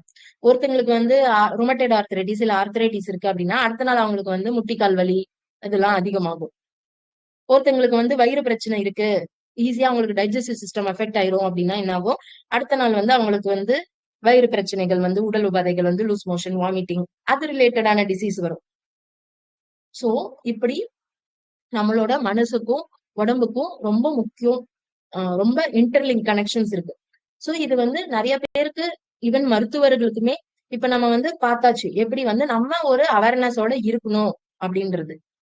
ஒரு பிரச்சனை வந்துச்சுன்னா அங்க எப்படி நம்ம இன்ட்ரோஸ்பெக்ட் பண்ணணும், எப்படி அடுத்தவங்களோட பிரச்சனையும் காது கொடுத்து கேட்கணும் வீட்ல அப்படின்றது. இன்னும் நீங்க பெரிய இது தப்பு என்ன பண்றோம்னா, நமக்கு வந்து வீட்ல வெளியில இருக்கவங்க பிரச்சனையெல்லாம் காது கொடுத்து கேட்க டைம் இருக்கு, எல்லாமே இருக்கு. ஆனா வீட்ல இருக்கவங்க பிரச்சனைய காது கொடுத்து கேட்கறதுக்கு நேரம் இருக்காது நமக்கு. அதுதான் அங்க நம்ம செய்யற பெரிய தப்பே. அதுலயே நிறைய பேருக்கு சண்டை வரும். நீ ஊருக்குலாம் உபதேசம் பண்ற, ஊருக்குலாம் நல்லது பண்ற. ஆனா வீட்ல எங்களுக்கு வந்து இது செய்யறதுக்கு உனக்கு வந்து டைம் கிடையாது. உனக்கு வந்து இது கிடையாது அப்படின்ட்டு அதுல ஒரு சண்டை ஏற்பட்டுரும். சோ நம்ம வந்து சொல்லுவாங்க இல்லையா? தானமும், அதாவது தனக்கு மிஞ்சிதான் தானமும் தர்மமும். சோ நம்ம வந்து ஃபர்ஸ்ட் நம்மளோட வீட்டை நல்லா பாத்துக்கிட்டோம் அப்படின்னாலே சொசைட்டி, ஒவ்வொருத்தரும் அவங்க வீட்டை நல்லா பாத்துட்டோம் அப்படின்னாவே என்ன ஆகும்? சொசைட்டி மாறும். சோ ஃபர்ஸ்ட் செல்ஃப் கேர், அடுத்தது நம்மளோட ஃபேமிலி, அடுத்தது சொசைட்டி. சோ இந்த ஸ்டெப் வைஸ் கேர் இருந்தாலும் நமக்கு வந்து பிரச்சனைகள் வராது. நம்ம நிறைய என்ன பண்றோம், சொசைட்டி சொசைட்டின்னு போறப்ப வீட்டுல இருக்கவங்களுக்கு எல்லாம் அந்த பிரச்சனை வரும். நீ வந்து எல்லாமே சொசைட்டிக்கு தான் செய்யற, வீட்டுல இருக்கவங்களுக்கு செய்ய மாட்டேங்கிறன்னு. அதே மாதிரிதான் இன்னொன்னு, வெளியில வந்து யார் என்ன பண்ணாலும் நம்ம அமைதியா இருப்போம், கோபத்தை வெளிக்காட்ட மாட்டோம், அப்படியே இருந்துப்போம். ஆனா வீட்டுல யாராவது ஒண்ணு சொல்லிட்டாங்கன்னா உடனே அவங்கதான் நமக்கு வடிகால். எதுவும் சொல்ல மாட்டாங்க. நம்ம கோபத்தை வெளிக்காட்டினாலும் நம்மளோட இமேஜ் ஸ்பாயில் ஆகாது, நம்மளை விட்டு அவங்க போக மாட்டாங்க. சோ வீட்டுல வந்து எதுனாலும் கோபத்தை காட்டலாம் அப்படின்றது அடுத்தது. சோ இப்படி நம்ம இல்லாம நம்மளோட இன்ட்ரோஸ்பெக்ட் பண்ணி நமக்கு உள்ளுக்குள்ள என்ன, நமக்கு என்ன பிரச்சனை இருக்கு, நம்ம எதிர்பார்க்கிறோம் அப்படின்றது ஒரு பக்கம். அடுத்தது நம்ம கூட நம்ம பேசுற நபர்கள், நம்ம வீட்டுல இருக்க நபர்களுக்கு என்ன எதிர்பார்ப்பு இருக்கு, அவங்களோட எதிர்பார்ப்பை நம்ம எப்படி வந்து கரெக்டா பேலன்ஸ் பண்ணி சாட்டிஸ்ஃபை பண்ணி கொண்டு போறது அப்படின்றது லிசன் பண்ணும். அது அடுத்தது லிசன் பண்ணிட்டு ஜட்ஜ்மெண்ட் இல்லாம ரிப்ளை பண்ணும் அந்த இடத்துல அப்படின்னாலே அந்த இது பிரச்சனைகள் மாறிடும். ஓகேவா? அடுத்து இப்ப இதுவே வந்து நமக்கு ஒரு நோயா மாறிடுச்சு. இது வந்து ஆரம்பத்துல நமக்கு இந்த விழிப்புணர்வு இருந்த நோயா மாறாது. ஓகேவா? இப்ப டோட்டலாவே அது ஒரு நோயா மாறிடுச்சு. சோ இப்ப நோயா மாறினதுக்கு அப்புறம் கண்டிப்பா அதுக்கு வந்து வெறும் விழிப்புணர்வுனால மட்டும், நம்மளோட மனசை மாத்திக்கிறதுனால மட்டும் அந்த நோயை வந்து மாத்த முடியாது. ஏன் அப்படின்னா இப்ப டிசீஸ் ரிவர்சிபிள் பேத்தாலஜியா இல்ல ஒரு நோயா மாறினதுக்கு அப்புறம் மனசுல உடம்புக்கு வந்து நோயா மாறிடுச்சு. சோ இப்ப நம்ம வெறும் மனசை மாத்துறதுனால நோய் மாறிடாது அப்படியே டோட்டலா. சோ அப்ப அந்த இடத்துல நமக்கு வந்து ஒரு மெடிசன் தான் தேவைப்படுது. சோ அந்த மெடிசன் அப்படின்றப்ப நம்ம என்ன பண்ணலாம்? ஒண்ணு இயற்கை மருத்துவம் எடுத்துக்கலாம். இயற்கை மருத்துவம் எடுத்து வீட்டு மருத்துவம் சொல்லுவோம் இல்லையா, அந்த வீட்டு மருத்துவம் எடுத்துக்கலாம். அப்படி அந்த ரெமடிஸ் எல்லாம் எடுத்து சரியாகல அப்படின்னா நம்ம சித்தா, ஆயுர்வேதா, யுனானி, ஹோமியோபதி இந்த மாதிரியான நேச்சுரலான மெடிசன்ஸ் வந்து எடுத்துக்கலாம் டிசீஸா மாறுறப்ப. சரிங்களா? சோ இப்ப இந்த இடத்துல வந்து அலோபதியோட முக்கியத்துவமும் எப்ப அப்படின்னா அது வந்து ரொம்ப ஸ்டேஜ், ரொம்ப டீப்பர் ஸ்டேஜுக்கு போயிருச்சு அப்படின்னா அலோபதி அந்த இடத்துல அதோட வேலையை செய்யும். Surgical disease, purely surgical disease அப்படின்னு இருக்கு சில வியாதிகள்லாம். அப்ப அந்த இடத்துல நான் இல்ல ஹோமியோபதி தான் எடுத்துப்பேன் அப்படின்னா சோ அந்த இடம் பொருள் அப்படின்னு சொல்றோம் இல்லையா, அந்த மாதிரிதான் இந்த இதுக்கு இந்த இதனாலதான் நம்ம வந்து சரி பண்ண முடியும். சரிங்களா? அத வந்து அதை கொண்டு நம்ம சரி பண்ணோம் அப்படின்னா அது திறன்பட சரியாகும்.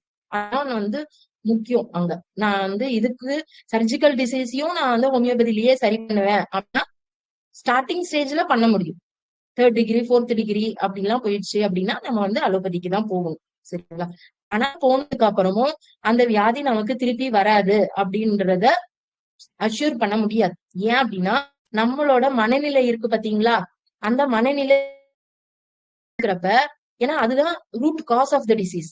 அது நமக்கு அப்படியே இருக்கிறப்ப வெளிப்புறமான ஒரு விஷயத்த தற்காலிகமா சரி பண்றோம். ஆனா உள்ள இருக்க ரூட் வந்து அப்படியேதான் இருந்துகிட்டு இருக்கு அப்படின்றப்ப அந்த நோய் திருப்பி நமக்கு வரும். அதனாலதான் நிறைய பேருக்கு ஈவன் கேன்சருக்கு அப்புறம் கீமோதெரபி, ரேடியோ தெரபி பண்ணதுக்கு அப்புறம் கூட சில வருஷங்கள் கழிச்சு திருப்பி வருது. ஈவன் சிலருக்கு வந்து அந்த உறுப்பையே ரிமூவ் பண்ணிடுவாங்க.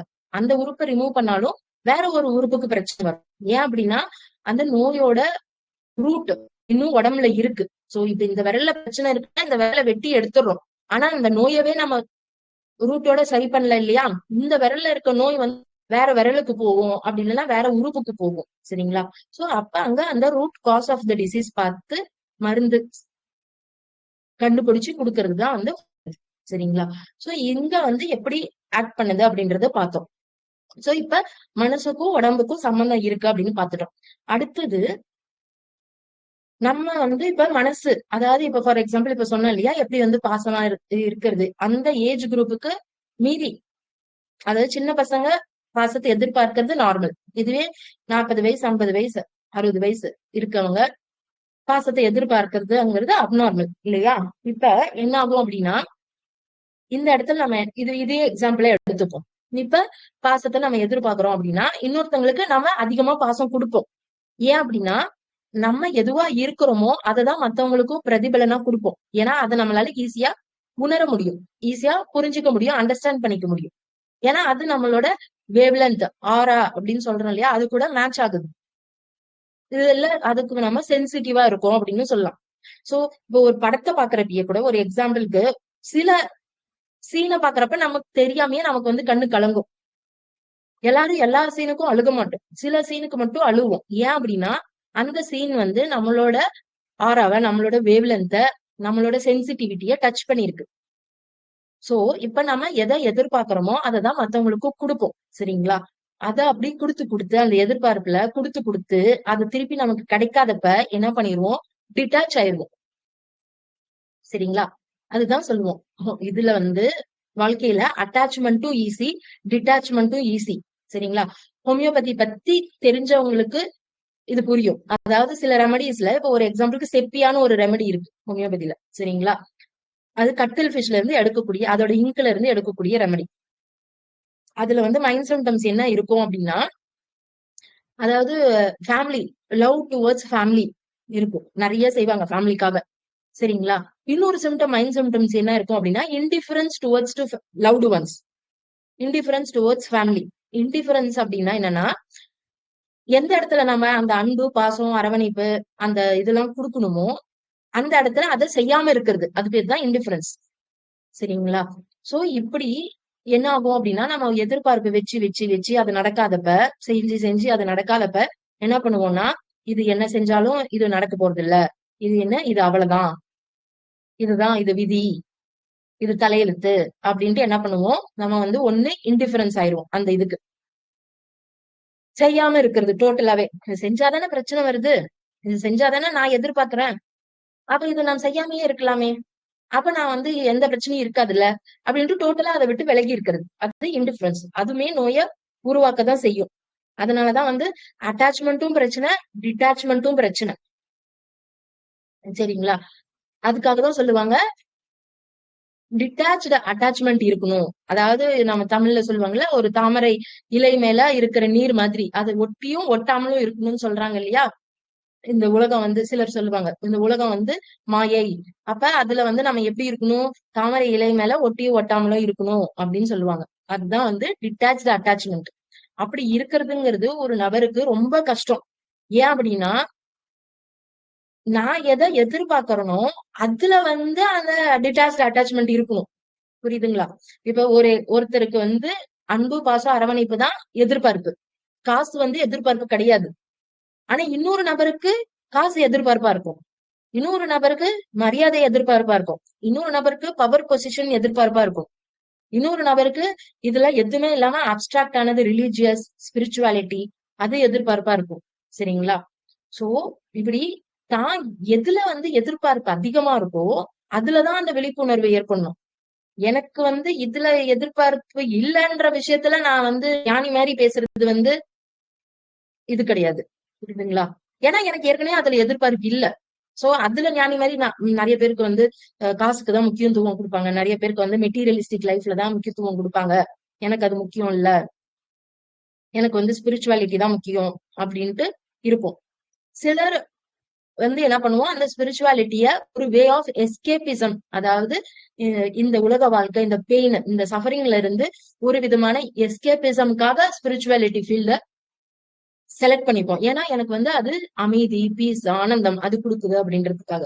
இதுவே அவேர்னஸோட போனோம் அப்படின்னா நமக்கு அது நோயை உருவாக்காது. ஆனா இங்க இதுல இருக்கிற அந்த சஃபரிங் பெயின் அதெல்லாம் நான் வந்து அனுபவிக்கணும், இந்த மெட்டீரியலிஸ்டிக் லைஃப் அனுபவிக்கணும் அப்படின்றதுக்காக ஒரு பயத்தினாலேயோ இல்ல ஒரு வெறுப்புனாலயோ இதுக்கு போனோம் அப்படின்னா இது வந்து எஸ்கேபிசம். இதுல இருந்து இதுக்கு எஸ்கேப் ஆகி போறது.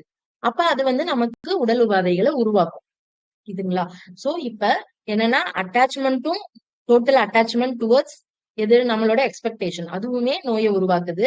டோட்டல் டிட்டாச்மெண்ட் அப்படியே எனக்கு என்ன அப்படின்னு இருக்கிறது இன்டிஃபரன்ஸ் அதுவுமே நோயை உருவாக்குது ஒரு நபருக்கு.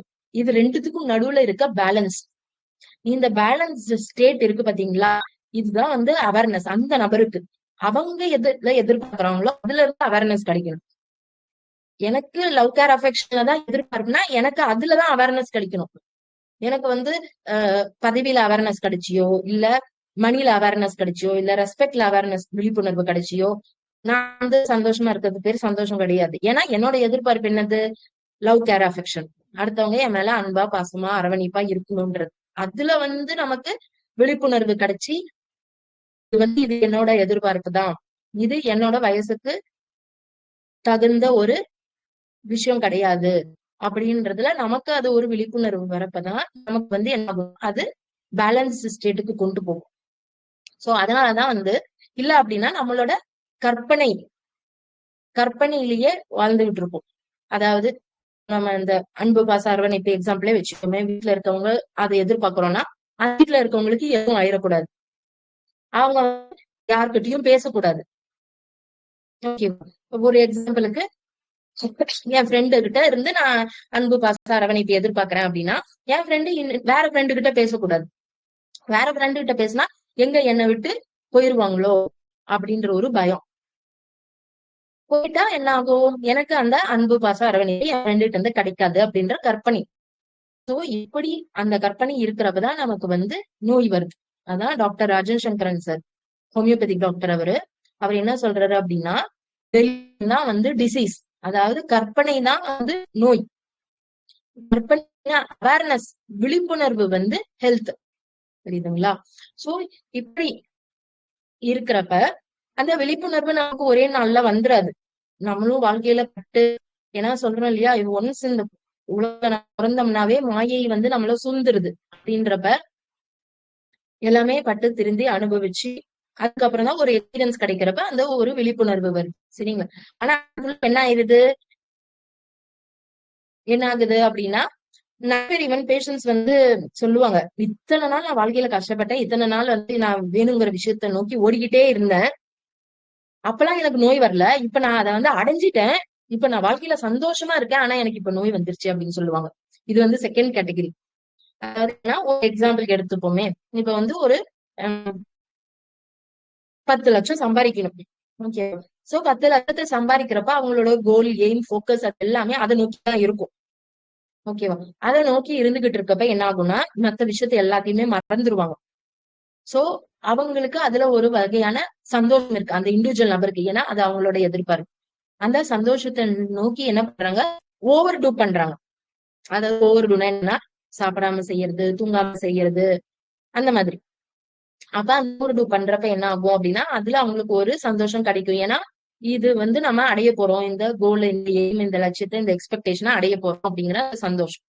ஒன்ஸ் என்ன ஆகும்னா அது போய் அடைஞ்சதுக்கு அப்புறம் என்ன ஆகுது, அந்த சந்தோஷம் வரைக்கும் அந்த சந்தோஷம் இருக்கு, அடைஞ்சதுக்கு அப்புறம் யாருக்கு அந்த சந்தோஷம் இருக்கா? இருக்காது. ஏன் அப்படின்னா அடுத்தது எதிர்பார்ப்பு இன்க்ரீஸ் ஆயிடும். அடுத்தது நான் வந்து 20 லட்சம் வாங்கணும் அப்படின்னு ஒரு எதிர்பார்ப்பு இன்க்ரீஸ். சோ அந்த இடத்துல திருப்பியும் அவங்க எதிர்பார்ப்பு இன்க்ரீஸ் ஆகுறப்ப அந்த இடத்துல அவங்களுக்கு திருப்பியும் நோய் வந்துருது. பிளஸ் அந்த சந்தோஷத்தை அடைஞ்சதுக்கு அப்புறமும் இத்தனை நாள் அந்த சந்தோஷத்தை நோக்கி ஓடுனதுல இருக்கிற அந்த ரிமெம்பரன்ஸ்னால உடல் உபாதைக்கு இல்ல அவங்களுக்கு பெருசா தெரிஞ்சிருக்காது. அதான் சொல்லுவோம் இல்லையா, ஹாபிஸ், நமக்கு பிடிச்ச விஷயங்களை செய்யறப்ப நமக்கு வந்து உடல் உபாதைகள் தெரியாது. வலிக்குது அப்படின்னா சிலருக்கு வந்து பாட்டு கேட்கறப்ப தலைவலிக்காது.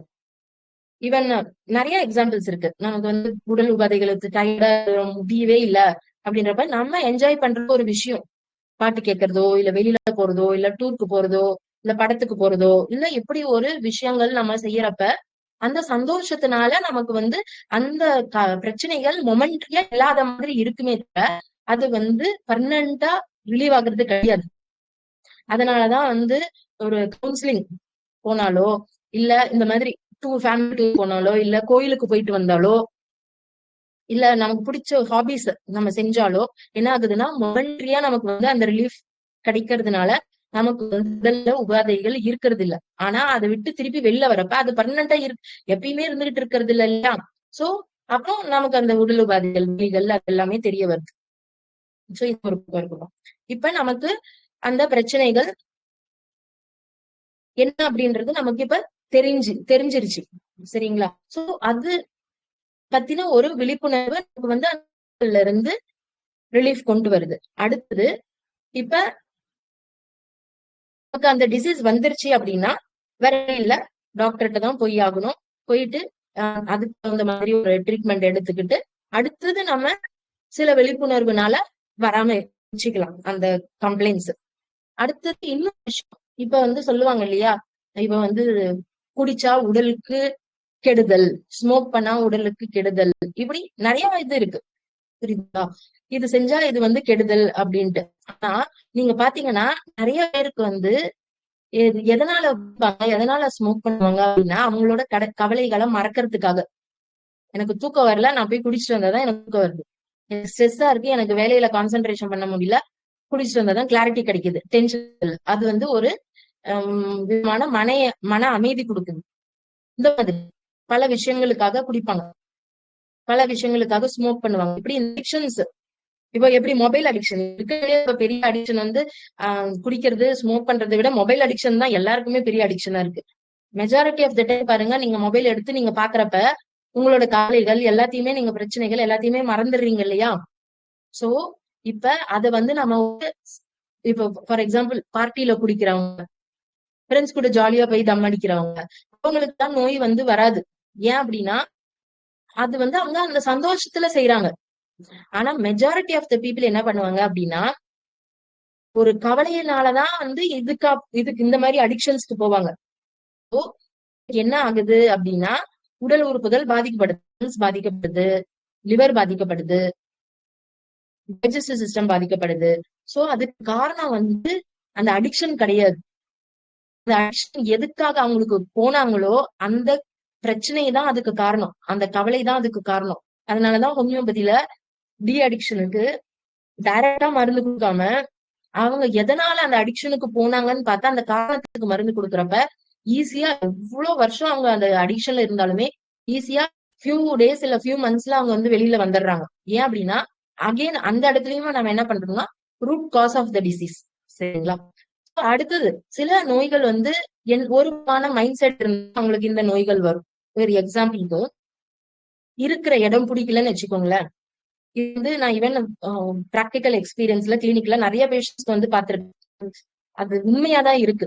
சரிங்களா? இது என்னோட அனுபவத்துல இருந்ததான் சொல்றேன், வெறும் புத்தகத்துல இருந்து மட்டும் சொல்லல. இது புத்தகத்திலயும் இருக்கு, ஆனா அனுபவத்திலயும் அது வெரிஃபை பண்ணதுக்கு அப்புறம் தான் சொல்றேன். அதாவது இப்ப வந்து இருக்கிற இடம் பிடிக்கல ஒருத்தவங்களுக்கு, அது எதுவா வேணாலும் இருக்கலாம், வீடா இருக்கலாம், ஆபீஸா இருக்கலாம், ஒரு கட்டாயத்தினால அந்த இடத்துல இருக்காங்க அப்படின்னா அவங்களுக்கு வந்து என்ன ஆகுதுன்னா பைல்ஸ், ஹெமராய்ட்ஸ், ஃபிஷர், ஆனஸ்ல இருக்க இடம், உட்கார்ற இடம் அந்த ஆனஸ், அந்த இடத்துல புண்ணு வருது, பைல்ஸ் வருது, தன்மைகள் வருது, இது வந்து வருது. சரிங்களா? அதே மாதிரி யாருக்கு வந்து அந்த லவ் கேர் அஃபெக்ஷன் கிடைக்கலையோ அவங்களுக்கு வந்து லங்ஸ், ரெஸ்பிரேட்டரி சிஸ்டம் பிரச்சனையான சம்பந்தமான உடல் உபாதைகள் வருது. சரிங்களா? யார் வந்து ரெஸ்பான்சிபிலிட்டி, அதாவது இப்ப நம்ம உடம்புல முதுகெலும் தான் உடம்பையே தாங்கி பிடிக்குது இல்லையா? சோ யார் வந்து அவங்களோட லைஃப்ல வந்து ரெஸ்பான்சிபிள், நான் தான் ரெஸ்பான்சிபிளான பர்சன், நான் தான் என்னோட வீடை பாத்துக்கணும், என்னோட ஃபேமிலியை பாத்துக்கணும், என்னோட அக்கா தங்கச்சி எல்லாரையும் நான் தான் பாத்துக்கணும், அம்மா அப்பா நான் பாத்துக்கணும் அப்படின்னு அவங்க ரெஸ்பான்சிபிள் ஃபீல் பண்றாங்க பாத்தீங்களா? அவங்களுக்கு வந்து ஸ்பைனல் கார்டு ரிலேட்டடான டிசீஸ் வரும். அதாவது ஸ்பாண்டைலோசிஸ் சொல்லுவோம் இல்லையா, லம்பார் ஸ்பாண்டைலோசிஸ், செர்விக்கல் ஸ்பாண்டைலோசிஸ். அப்படின்னா ரெண்டு அந்த இதுக்கு வெர்டிபிராக்கு நடுவுல இருக்க அந்த மஜ்ஜை வந்து கம்ப்ரஸ் ஆயிடுறது. சோ அந்த இடத்துல இருக்க நர்வ்ஸ் எல்லாம் கம்ப்ரஸ் ஆகி அது எங்கெல்லாம் சப்ளை பண்ணுதோ அங்கெல்லாம் வந்து வலி, நம்னஸ், மறந்து போறது, இந்த மாதிரி பிரச்சனைகள் வரும். சோ ரெஸ்பான்சிபிலிட்டிய ரொம்ப தாங்கி பிடிக்கணும், எல்லாத்தையும் என் தலையில தான் எல்லாமே இருக்கு, நான் தான் எல்லாத்தையும் தாங்கி பிடிக்கணும்னு நினைக்கிறவங்களும் அவங்களுக்கு வந்து ஸ்பைனல் கார்டு ரிலேட்டடான டிசீஸ் வரும். யாருக்கு வந்து பயம் அதிகமா இருக்கோ அவங்களுக்கு வந்து கிட்னி ரிலேட்டடான டிசீஸ் வரும். யாருக்கு வந்து டிக்னிட்டி, அதாவது ரெஸ்பெக்ட் அதிகமா எதிர்பார்க்கிறாங்களோ மரியாதை, அவமரியாதை, அவமானம், அசிங்கம் இந்த மாதிரி எல்லாம் பண்றாங்களா அவங்களுக்கு வந்து லிவ் ரிலேட்டடான டிசீஸ் வரும். சரிங்களா? யார் ரொம்ப பரபரப்பா இருக்காங்களோ, ஒரு ஹெக்டிக் லைஃப் ஸ்டைல் லீட் பண்றாங்களோ அவங்களுக்கு வந்து பேங்க்ரியாஸ் ரிலேட்டடான டிசீஸ் வரும். சோ இப்படி ஒவ்வொரு உறுப்புக்குமே என்ன இருக்கு, ஒரு காரணம் இருக்கு, மனநிலை. சரிங்களா? சோ இதுல இருந்து நமக்கு என்ன தெரிய வருது, 100% மனசுக்கும் உடம்புக்கும் சம்பந்தம் இருக்கு. நம்ம எப்படி ஆரம்பத்துல எப்படி பார்த்தோம், நம்ம வந்து பயப்படுறப்ப, கோவப்படுறப்ப, கவலைப்படுறப்ப நம்ம உடம்புல மாற்றங்கள் ஏற்படுது. அதே மாதிரி இப்படி இப்ப எண்டுல என்ன பாக்குறோம், இந்த மாதிரியான மனநிலை இருக்கிறவங்களுக்கு இந்த உறுப்பு பாதிக்கப்படுது. சோ இது வந்து உண்மை. அதாவது மனசுல இருந்து தான் நோய் உடலுக்கு வருது அப்படின்றது. Apart from some type of disease. எதுனா ஆக்சிடென்ட் ஆகுது, அப்போ போன் கட் ஆயிருது, இல்ல ஒரு டேமேஜ் ஆயிருது, பிசிக்கல் டேமேஜ். அது வந்து பியூர்லி எக்ஸ்டர்னல் காஸ். சரிங்களா? அது இல்லாம இப்படி இந்த மாதிரி வைரஸ், பாக்டீரியா, ஃபங்கஸ் இப்படினால வருதோ, இல்ல உணவுனால வருதோ, இல்ல ஒரு பழக்க வழக்கத்தினாலோ, இது எல்லாத்துக்கும் காரணம் வந்து நம்மளோட எதிர்ப்பு சக்தி அப்படின்னு நினைச்சிட்டு இருக்கோம். ஆனா அந்த எதிர்ப்பு சக்தி எப்படி டெவலப் ஆகுது அப்படின்னா நம்மளோட மனநிலையில இருந்து டெவலப் ஆகுது. சோ இந்த மனநிலை எப்படி வருது, அது நமக்கு என்ன பிரச்சனையை கொண்டு வருது அப்படின்னா நம்மளோட எதிர்பார்ப்புகள். அத எப்படி விழிப்புணர்வோட நம்ம இன்ட்ரோஸ்பெக்ட் பார்க்கணும் அப்படின்றத பத்தி இன்னைக்கு பதிவுல நம்ம பார்த்தோம். சோ இது வந்து ஒரு பெரிய டாபிக். இதுல நிறைய பேருக்கு நிறைய கேள்விகள் ஏற்படலாம். நிறைய பேருக்கு சில விஷயங்கள் வந்து உங்களோட ஐ ஓப்பனிங்கா இருந்திருக்கலாம். சரிங்களா? அப்படி சில விஷயங்கள் உங்களுக்கு வந்து அது அது ஒரு ஐ ஓப்பனிங்கா இருந்ததுன்னா ரொம்ப சந்தோஷம். சோ இந்த வாய்ப்பு கொடுத்த ஆஹ் பாலகிருஷ்ணன் சார் அவர்களுக்கு ரொம்ப நன்றி. நிறைய டவுட்ஸ் இருந்ததுன்னா நம்ம ஃபர்தரா நெக்ஸ்ட் செஷன் வரப்பையும் அது ஆட்டோமேட்டிக்கா கொஞ்சம் கொஞ்சமா கிளாரிஃபை ஆகும். எந்த ஒரு விஷயமே நமக்கு வந்து எல்லாமே புரிஞ்சிடாது இல்லைங்களா? சோ ஆட்டோமேட்டிக்கா ஃபர்தர் செஷன்ஸ்ல கொஞ்சம் கொஞ்சமா அது கிளாரிஃபை ஆயிடும். சோ என்னால முடிஞ்ச வரைக்கும் ஷார்ட்டா எப்படி வந்து மனசுல இருந்து உடம்புக்கு நோய் வருது, அதுக்கு என்னென்ன பண்ணணும், அதுக்கு நிவாரணி என்ன அப்படின்றத பத்தி ஃபுல்லா கவர் பண்றதுக்கு ட்ரை பண்ணியிருக்கேன். பாலகிருஷ்ணன் சார், இந்த வாய்ப்பளித்தவங்களுக்கு மிக்க நன்றி.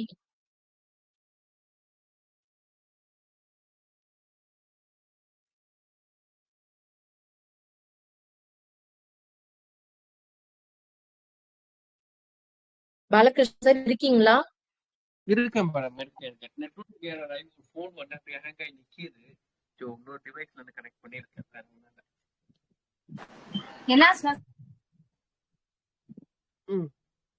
வேதம்மா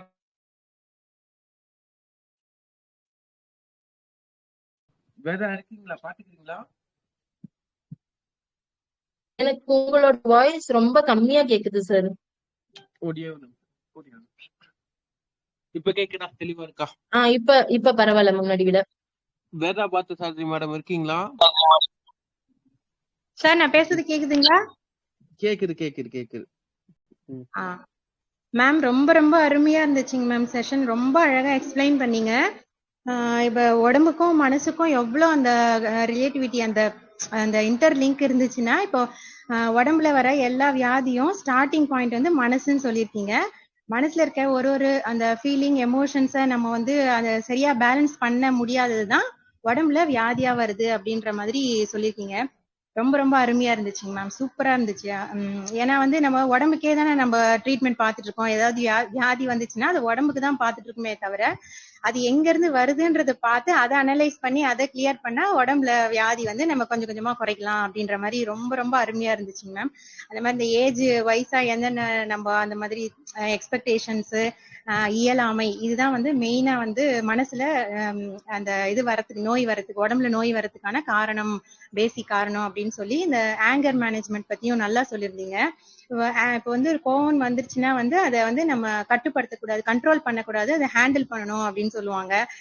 ஏன்னா எந்த ஒரு ஃபீலிங்குமே அந்த கண்ட்ரோல் பண்ண அது உடம்புல இருந்து அப்படியே வியாதியா கன்வெர்ட் ஆகி அது சின்ன வியாதியில இருந்து பெரிய வியாதி வரைக்கும் எப்படி போகுதுன்னு அந்த ப்ராசஸ் ரொம்ப அழகா சொன்னீங்க மேம். நிஜமாவே ஐ ஓப்பனிங்கா இருந்துச்சு. அந்த மாதிரி பசங்களை எப்படி நம்ம அந்த ஸ்ட்ரெஸ்ல இருந்து நம்ம எப்படி அதை பேலன்ஸ் பண்ணி கூட்டு போறதுல இருந்து இந்த லாஸ்ட் எண்டிங் அதுக்கு சொல்யூஷன் வரைக்கும் நீங்க ரொம்ப ரொம்ப அழகா சொன்னீங்க மேம். மிக்க மகிழ்ச்சி மேம். ரொம்ப ரொம்ப நல்ல ரொம்ப புரிதலா இருந்தது இந்த செஷன், அண்டர்ஸ்டாண்டிங்கா இருந்துச்சு. வேற யாருக்காவது தேங்க்ஸ் ஸ்வேதா மேம். சூப்பரா இருந்துச்சுங்க மேம், சூப்பரா இருந்துச்சு. மேம் வேற யாருக்காவது டவுட்ஸ் இருந்தா கேட்கலாம்.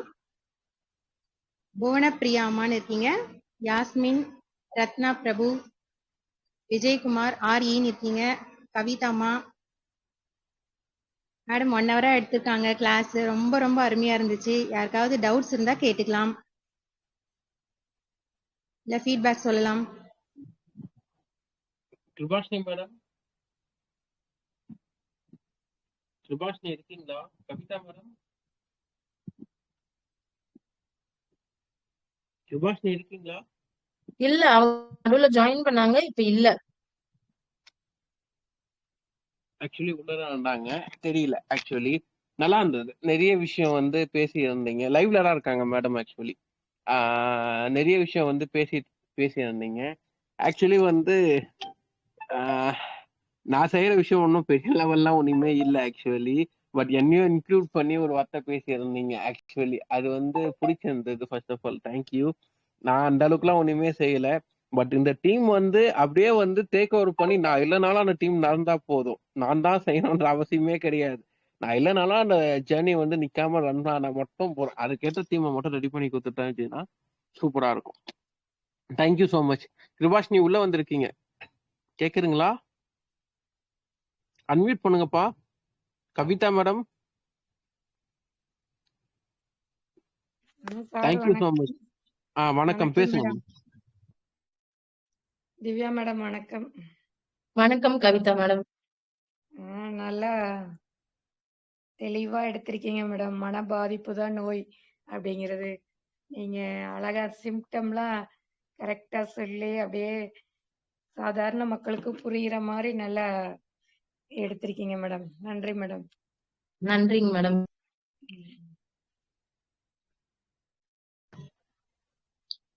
நன்றி கவிதா மேடம். நன்றி மேடம். வேற யாருக்காவது டவுட்ஸ் இருக்குங்களா? புவனேஸ்வரி, கூப்பிட்டுட்டேன் சார், எல்லாரையும் கூப்பிட்டுட்டேன். மேடம் வந்து எடுக்கும் போதே வந்து செம்ம கிளாரிட்டியா இருந்தது, டவுட்ஸே வராது. அவ்வளவு நல்லா எடுத்தாங்க, எக்ஸ்பிளைன் பண்ணாங்க. அதுவும் லாஸ்டா வந்து எந்தெந்த ஃபீலிங்க்கு எந்தெந்த நோய் வரும்னு சொல்லிங்க பாத்தீங்களா, ரொம்ப சூப்பரா இருந்துச்சுங்க. அந்த பயம் வந்தா அப்படி கிட்னி, கோவம் வந்தா இந்த மாதிரி ஒரு ஒரு லங்ஸ், அந்த மாதிரி ஒரு ஒரு ஆர்கனுமே ஒரு ஒரு ஃபீலிங்கோட கனெக்ட் ஆகுது. அதனால அந்த எமோஷன்ஸை நம்ம கொஞ்சம் ஃபீலிங்ஸ் எல்லாம் பேலன்ஸ் பண்ணி வச்சிருக்கிறது. அதுக்கப்புறம் நீங்க இன்னொன்னு ஒண்ணு சொன்னீங்க, டைவர்ட் பண்றதுக்காக நம்ம ஒரு சில இதெல்லாம் நம்ம சூஸ் பண்ணிட்டு போறோம், அதுவுமே வந்து ஒரு எஸ்கேபிசம் மாதிரி ஆயிடும் அப்படின்னு சொல்லி. இதனாலதான் வந்து நம்ம ஸ்பிரிச்சுவாலிட்டியில இருக்கவங்களுக்கு கூட ஏன் கொஞ்சம் வியாதியில அவசப்படுறாங்கன்னா, அது நம்ம லைஃப்ல இருந்து கொஞ்சம் அப்படியே எஸ்கேப் ஆகி போற மாதிரி இருக்கு. நானுமே கொஞ்சம் இந்த லைன்ல தான் இருக்கேன், ஆனாலும் ஒரு சில ட்ரபிள் இருக்குதான் செய்யுது. அது இப்பதான் எனக்கு தெரியுது, அது வந்து நம்ம எஸ்கேப் ஆகுறோம் பயந்து அப்படின்னு சொல்லி. ரொம்ப அருமையா இருந்துச்சுங்க மேம் அந்த பாயிண்ட். மெயினா வந்து நம்ம மனசை நம்ம நல்லா கரெக்டா வச்சுக்கணும்னா நம்ம எந்த லைன்ல வேணாலும் போய் சக்சஸ் பண்ணலாம், உடம்பும் மனசும் நல்லா வச்சுக்கலாம் அப்படின்றது ரொம்ப அருமையா சொன்னீங்க மேம். ஓகே மேடம், ரொம்ப தேங்க்ஸ். சூப்பரா இருந்துச்சுங்க மேம், மிக்க நன்றிங்க மேம். ஓகே கேளுங்கம்மா, கேளுங்க. நல்லா இருந்தது மேம். திவ்யா மேம் ரியலி ஒரு ராக்கிங் மேம். நீங்க அவார்ட்க்கு கங்க்ராச்சுலேஷன்ஸ். நீங்க உங்களோட அவார்ட்ஸ்க்கு நிறைய பர்சன்ஸை Thank you, ma'am. ஹீல். எனக்கு இதோட ரெக்கார்டிங் கிடைக்கணும் மேம். நான் எல்லாருக்கும் வந்து நான் இதை வந்து ஷேர் பண்றேன். அற்புதமா கண்டிப்பா இருந்தது. மேம். யூடியூப்ல போடுவாரு பாலகிருஷ்ணன் சார், நீங்க வந்து ஷேர் பண்ணலாம். எனக்கு சிவ actually அன்பே சிவம் இது ரொம்ப சேனல்ல. ரொம்ப சிரமப்பட்டு தான் டெலிகிராம்லாம் இன்ஸ்டால் பண்ணி இப்பதான் நான் இன்ஸ்டாலே பண்ணேன். இது லிங்க் இதுல ஜாயின் பண்ணணுங்கிறதுக்காக. நீங்க உங்க மேடம், கிளாஸ் நீங்க யாருன்னு தெரியலையே. மேம் நான் உங்ககிட்ட முன்னாடி நான் ட்ரீட்மெண்ட் எடுத்தேன் இல்லையா, Reshma Jubin, insomnia, okay okay. Depression சரி சரி மேம். ஓகே மேம், ஞாபகம் இருக்கு. அல்ஹம்துலில்லாஹ் மேம். நாங்க சரி மேம். இருந்திருந்தா கண்டிப்பா எடுத்திருந்திருப்பேன் மேம், கண்டிப்பா. ரொம்ப ஓகே மேம், நம்ம அது அப்புறம் அது போன்ல பேசுவோம், சரிங்களா? கண்டிப்பா மேம். நல்ல இம்ப்ரூவ்மெண்ட் இருந்தது. ரொம்ப பாசிட்டிவான உங்களுடைய அப்ரோச் வந்து எல்லாருக்கும் கண்டிப்பா பிடிக்கும் மேம். Thank you ma'am.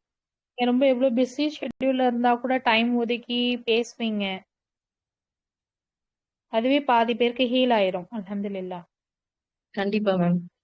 நீங்க க்ரோ அப் ஆறது, நிறைய ஹோமியோபதி பத்தி நிறைய செமினார்ஸ் எடுக்கிறது எல்லாமே வந்து உண்மையிலேயே இது ரொம்ப ரீச் ஆகணும் மேம். கண்டிப்பா ஹோமியோபதி ஸ்ப்ரெட் ஆகணும், ரீச் ஆகணும், நிறைய பேருக்கு ஹீலிங் கிடைக்கணும் கண்டிப்பா. உங்க கண்டிப்பா மேம். எஃபர்ட்ஸ் ரொம்ப சந்தோஷம். இறைவன் எல்லா விதமான பாசிட்டிவான சேஞ்சஸையும் உங்களுக்கு எல்லாத்தையுமே கொடுப்பான் மேம். கண்டிப்பா இறைவன் உங்களுக்கு சப்போர்ட்டிவா இருப்பாங்க கண்டிப்பா. Thank you ma'am. சந்தோஷம் மேம். இதுலயும் முக்கியமா சில பேஷண்ட்ஸ் எல்லாம் வந்து சொல்லுவாங்க, மருந்து கொடுத்ததுக்கு அப்புறம் நான் ரொம்ப வருஷம் கழிச்சு இப்பதான் சிரிக்கிறேன் அப்படின்னு சொல்லுவாங்க. ஈவன் அவங்க ஃபேமிலில இருக்கவங்க எல்லாம் கூட பார்த்துட்டு உன்கிட்ட என்ன மாற்றம் இருக்கு, நீ என்ன மருந்து எடுத்த அப்படின்றத அவங்க கிட்ட இருக்க சேஞ்சஸ் பார்த்துட்டு, என்ன மருந்து கொடுத்தீங்க நீங்க, என் ஒய்ஃப் அப்படியே சேஞ்ச் ஆயிட்டீங்க, என்ன மருந்து கொடுத்தீங்க, என் ஹஸ்பண்ட் அப்படியே சேஞ்ச் ஆயிட்டீங்க அப்படின்ட்டு வந்து ட்ரீட்மெண்ட்டுக்கு அவங்க வருவாங்க. சோ அதுல எனக்கு ரொம்ப இதுவா இருக்கிறது என்ன அப்படின்னா, ஒருத்தங்க இத்தனை வருஷமா சிரிக்காம கூட இருக்க முடியுமா அப்படின்ட்டு. சோ அந்த அளவுக்கு வந்து நம்ம ஒவ்வொருத்தரும் ஒரு டிப்ரெஷனோட, ஒரு ஆங்ஸைட்டியோட, ஒரு கவலையோட டிராவல் பண்ணிட்டு இருக்கோம் லைஃப்ல. சோ அது வந்து கண்டிப்பா ஒரு சொசைட்டில நம்ம ஒரு சேஞ்ச் கொண்டு வரணும். சோ ஒவ்வொருத்தவங்களுக்கும் ஒவ்வொரு விதமான சேஞ்சஸ் கொண்டு வர முடியும். எல்லாருமே ஒரே மாதிரி சேஞ்சஸ் கொண்டு வரணும்னு கிடையாது. சோ நம்மளால முடிஞ்ச விஷயங்கள் நம்ம அடுத்தவங்களுக்கு செய்யலாம். என்ன என்ன ஹெல்ப் முடியுதோ அந்த மாதிரி. சிலருக்கு வந்து நம்ம வெறும் வாய் வார்த்தையில உட்காந்து அவங்க கிட்ட என்ன பிரச்சனைன்னு கேட்கறது கூட அவங்களுக்கு வந்து ஒரு ஹெல்ப்பா இருக்கும். சிலருக்கு வந்து ஃபுட்டு கொடுக்கறது, சிலருக்கு மணி கொடுக்கறது, சிலருக்கு புக்ஸ் கொடுக்கறது, சிலருக்கு ட்ரெஸ் கொடுக்கறது, இப்படி ஒவ்வொருத்தவங்களுக்கும் நம்ம என்ன என்ன அன்னைக்கு ஹெல்ப் முடியுதோ அந்த மாதிரி நம்ம வந்து செய்யலாம். ஈவன் இப்ப இந்த வீடியோ பாக்குறோமா, சோ இந்த வீடியோ நல்ல விஷயமா இருக்கா, சோ இந்த மாதிரியான பதிவுகளை நம்ம ஷேர் பண்ணிக்கிறது. சோ இப்படி அன்னன்னைக்கு ஒரு சின்ன விஷயங்கள் நம்ம செஞ்சோம் அப்படின்னா கூட, நம்ம தூங்க போறப்ப நம்ம இன்னைக்கு என்ன நல்ல விஷயம் செஞ்சோம் அடுத்தவங்களுக்காக அப்படின்னு நினைச்சு பாக்குறப்ப அது வந்து நமக்கு ஒரு சந்தோஷத்தை கொடுக்கும் இல்லையா? சோ அதுவுமே சந்தோஷம்தான். அடுத்தது நம்ம அடுத்த நாள் காலையில எந்திரிக்கிறப்ப அப்பயுமே ஒரு கிராட்டிடியூடோட எந்திரிக்கிறது. ஏன்னா அடுத்த நாள் எந்திரிக்கிறப்ப நிறைய பேர் வந்து இருக்க மாட்டாங்க. சோ நமக்கு அடுத்த வாழ்க்கை நமக்கு கிடைச்சிருக்கே அப்படின்ற ஒரு சந்தோஷம், இன்னொரு நாள் நமக்கு கிடைச்சிருக்கேன்ற ஒரு சந்தோஷம். நம்ம மெஜாரிட்டி ஆஃப் த டைம் என்ன பண்றோம் அப்படின்னா, நமக்கு இல்லாத விஷயங்களை நினைச்சு நினைச்சு கவலைப்படுறமே ஒழிய, இருக்கிற விஷயங்கள் நிறைய விஷயங்கள் இருக்கு நம்ம கிட்ட. அடுத்தவங்க கிட்ட இல்லாத விஷயங்கள் ஆயிரக்கணக்கான விஷயங்கள் நம்ம கிட்ட இருக்கு. சரிங்களா? ஃபார் எக்ஸாம்பிள் வந்து எனக்கு ஒரு 6 மாசத்துக்கு முன்னாடி ஒரு ஆக்சிடென்ட்ல கால் பிராக்சர் ஆயிடுச்சு. அப்ப வந்து நீ போன்ல அப்ப என்னால நடக்க முடியல. 2 மாசம் பெட்லயே தான் இருந்தேன். டாக்டர்கிட்ட போறதுக்கு கூட எங்க வீடு வந்து ஃபர்ஸ்ட் ஃப்ளோர்ல இருந்து கீழே இறங்கி போகணும்னா நடக்க முடியாது இல்லையா? சோ உட்காந்துதான் படிக்கல உட்காந்து இறங்கணும், உட்காந்துதான் ஏறணும். நான் அப்பதான் வந்து ஃபீல் பண்ணி உணர்ந்தேன், இந்த படிக்கட்டுல எத்தனை வருஷம் வந்து நம்ம கீழே இறங்கி இருக்கோம், ஏறி இருக்கோம். ஒரு நாள் கூட இந்த காலுக்கு நம்ம நன்றி சொன்னது இல்லையே. ஒரு நாள் கூட நமக்கு இந்த கால் இருக்குன்னு நினைச்சு பார்த்ததே இல்லையே. இப்ப அந்த கால் இல்ல அப்படின்ற வந்து அதோட அருமை புரியுது அப்படின்ட்டு. சோ இப்படி வந்து நிறைய பேருக்கு கால் இல்லாம இருக்காங்க, கண் இல்லாம இருக்காங்க, அம்மா அப்பா இல்லாம இருக்காங்க, பணம் இல்லாம இருக்காங்க. நிறைய விஷயங்கள் நிறைய பேருக்கு இல்லாம இருக்காங்க இல்லையா? ஆனா நம்ம கிட்ட நிறைய விஷயங்கள் இருக்கு. ஆனா நம்ம என்ன பண்றோம், அந்த இருக்கிற விஷயங்களை நினைச்சு சந்தோஷப்படாம இல்லாத விஷயங்களையே நினைச்சு நினைச்சு நினைச்சு கவலைப்பட்டுட்டு இருக்கோம். அதுதான் வந்து ஃபர்ஸ்ட் நம்ம மாத்திக்க வேண்டிய விஷயங்கள். டெய்லி நம்ம தூங்க போறதுக்கு முன்னாடி இன்னைக்கு என்ன நமக்கு நல்லது நடந்துச்சு காலையில இருந்து, இன்னைக்கு என்ன வந்து நம்ம நல்லது மத்தவங்களுக்கு செஞ்சோம் அப்படின்றத நினைச்சு பார்த்தோம் அப்படின்னாவே நமக்கு லைஃபே வந்து ஒரு கிராட்டிடியூடா இருக்கும், ஒரு பிளெஸ்ஸிங்கா இருக்கும். சோ அந்த கிராட்டிடியூட்லயும் பிளெஸ்ஸிங்லயும் நம்ம இருக்கிறப்ப என்ன ஆகும் அப்படின்னா, நமக்கு வந்து அது ஒரு ஆரோக்கியத்தை தான் கொடுக்கும். நம்ம சுத்தி இருக்கவங்ககிட்டயும் நம்ம வந்து நம்ம ஒரு பிரச்சனையில இது எனக்கு நடக்கல அப்படின்னு நம்ம ஒரு பிரச்சனையில இருக்கிறப்பதான் அதுல ஒரு வெறுப்பு, விரக்தி எல்லாமே இருக்கும். அதை நம்ம என்ன பண்றோம், பக்கத்துல இருக்க குடும்பத்துல இருக்கவங்களுக்கு எல்லாம் காட்டுறோம். சோ சண்டை வருது. சோ நம்ம வந்து சந்தோஷமா கிராட்டிடியூடா பிளெஸ்டா இருக்கிறப்ப நம்ம அது மத்தவங்ககிட்டயே காட்ட மாட்டோம். அப்ப நமக்குள்ளயும் ஒரு பீஸ் இருக்கும், அவங்க கிட்டயும் சுத்தியும் ஒரு அந்த அமைதி பீஸ்ங்கிறது இருக்கும். சோ அடுத்த விஷயம் நம்ம வந்து ஞாபகம் வச்சுக்க வேண்டிய விஷயம் என்னன்னா கிராட்டிடியூட்.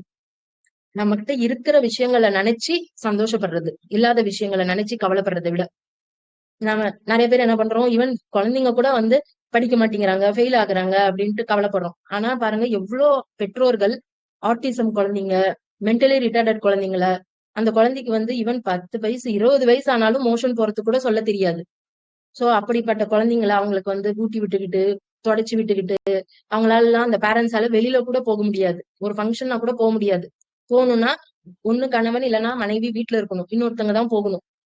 சோ அப்ப அப்படி கஷ்டப்படுறாங்க. ஆனா நம்ம குழந்தைங்கள வந்து நல்லா படிக்க மாட்டேங்கிறாங்க அப்படின்னு அவங்க கிட்ட கத்துறோம், ஃபெயில் ஆகுறாங்கன்னு கத்துறோம், சொன்ன பேச்சு கேட்கலன்னு கத்துறோம். சோ இப்படி வந்து எல்லாத்துலயுமே நம்ம கிட்ட இல்லாத விஷயங்கள் மத்தவங்க கிட்ட இருக்கிற விஷயங்களை நினைச்சு நினைச்சுதான் நம்ம கவலைப்பட்டுக்கிட்டே இருக்கோம். ஒண்ணும் இல்ல, ரொம்ப சிம்பிள். அப்படியே மாத்திக்கணும்.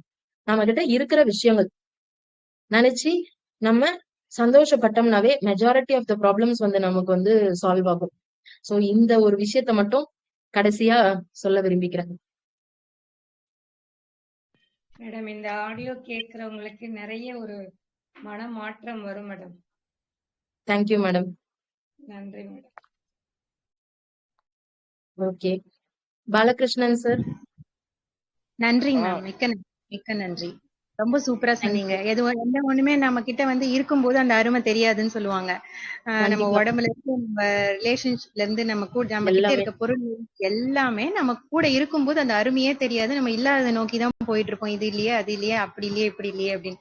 எப்பவுமே நமக்கு கீழே இருக்கவங்கள பார்க்கணும்னு சொல்லுவாங்க. நம்மளுக்கு ஏதாவது கஷ்டம் இருக்கும்போது நம்ம கீழே இருக்கவங்கள பார்த்தா நம்ம எவ்வளவு பணக்காரவங்க அவங்கள விடன்னு அப்பதான் நமக்கே தெரியும். நம்ம நல்லா கை கால் நல்லா உடம்போட பொறந்ததே ரொம்ப அதுக்கு கிராட்டிடியூடா சொல்றதுக்கே நம்மளுக்கு இந்த ஜென்மமே பத்தாது நம்ம கிட்ட இருக்க திங்ஸ்க்கு. ரொம்ப அருமையா சொன்னீங்க கண்டிப்பா. மேம். அந்த மாதிரி ஃபீட்பேக் சொன்ன மேடம் வந்து சூப்பரா சொன்னாங்க. மிக்க நன்றி. அந்த மாதிரி நீங்க சொன்னது அவ்வளவு பாசிட்டிவிட்டியா இருந்துச்சு. அந்த ட்ரீட்மெண்ட் எல்லாம் வந்து செகண்டரி தான். அந்த சொல்லும் போதே நம்மளுக்கு ஒரு உள்ள ஒரு ஹாப்பி. நீங்க ஸ்டார்டிங்ல இருந்து இப்ப எண்டிங் வரைக்கும் நீங்க சொல்லும் போது பார்க்கும்போது எல்லாரும் வீட்லயே பார்த்த மாதிரியே சொல்றாங்களேன்னு எனக்கு தோணிருச்சு. அவ்வளவு நல்லா சொன்னீங்க. ஏன்னா வீட்ல கொஞ்சம் அப்படி ஃப்ரீயா மனசு விட்டு பேசுறதுக்கு யாரும் இல்ல, கேட்கறதுக்கும் யாரும் இல்ல. கொஞ்சம் அப்படி பேசினாலும் ஒரு லைட்டா மிஸ் அண்டர்ஸ்டாண்டிங் மாதிரி வந்துருது. நீங்க சொன்ன மாதிரி ஆளாளுக்கு ஒரு மொபைல் எடுத்துட்டு போயிடுறாங்க, எதுக்கு வம்பு பேசி எதுக்கு சண்டை போடணும் அப்படின்னு சொல்லி. நிஜமாவே ரொம்ப அதெல்லாம் வந்து நீங்க வீட்ல பார்த்த மாதிரியே இருந்துச்சு நீங்க சொன்ன பாயிண்ட்ஸ் எல்லாம். ரொம்ப ரொம்ப நன்றி மேம். இதே மாதிரி எங்களுக்கு அடுத்தடுத்த கிளாஸ் கொடுத்து இதுல இருந்து எங்களுக்கு வெளியில வந்து நல்ல ஒரு மன ஆரோக்கியம், உடல் ஆரோக்கியம் உங்க மூலியமா எங்களுக்கு வரும்னு எங்களுக்கு ரொம்ப நம்பிக்கை இருக்குங்க மேம். மிக்க நன்றிங்க கண்டிப்பா ma'am. Madam. Thank you ma'am thank you madam. So classes இருக்கா மேம்? ரொம்ப ஹாப்பியா இருக்கு. இது கண்டினியூஸா மேம் இது? இருக்கு மேடம். அடுத்தடுத்த கிளாஸஸும் ஸ்டேட்டஸ்ல எல்லாத்துலயும் சோசியல் மீடியா எல்லாம் ஷேர் பண்றோம். ஜாயின் பண்ணிக்கோங்க. ரொம்ப சந்தோஷம். நீங்க இதுக்காக டெலகிராம் எல்லாம் இன்ஸ்டால் பண்ணி ஜாயின் அதனாலதான் பண்ணிருக்கீங்க. இதுவே உங்களோட ஆர்வம் காட்டுது. மேம் என்கிட்ட டெலிகிராம் கிடையாது. நான் மிஸ்ட் கால் கொடுத்துட்டு அதுக்கப்புறம் உங்களுக்கு அப்புறம் லிங்க் டெலிகிராம்லாம் இன்ஸ்டால் பண்ணி இது பண்ண உங்களுக்காகவே நான் ஜாயின் பண்ணேன். ஆனா ரொம்ப ரொம்ப நல்லா தேங்க்ஸ். இருந்தது. நல்லா இருந்து நிறைய விஷயங்கள் தெரிஞ்சுக்க முடிஞ்சது. அல்ஹம்துலில்லா. இதை ஆர்கனைஸ் பண்ணவங்களுக்கும் ரொம்ப தேங்க்ஃபுல். அல்ஹம்துலில்லா. ரொம்ப நல்ல பெஸ்டான ஒரு செஷனை உங்க மூலியமா கொடுத்துருக்காங்க. நான் கண்டிப்பா நீங்க கொடுத்தீங்கன்னு இந்த ரெக்கார்டிங்ஸ் நான் எல்லாருக்கும் ஷேர் பண்ணுவேன். Okay madam. கண்டிப்பா ஷேர் பண்ணுங்க. Okay ma'am. மேம் இந்த ப்ரோக்ராம் முடிஞ்சதுமே அந்த சேனல்ல உடனே யூடியூப் லிங்க் போட்டுருவாங்க மேம். அதனால நீங்க அப்படியே ஷேர் பண்ணலாம். கண்டினியூ கண்டிப்பா. பண்ணுங்க. டெய்லி வந்து ஒரு கிளாஸ் நடக்கும்.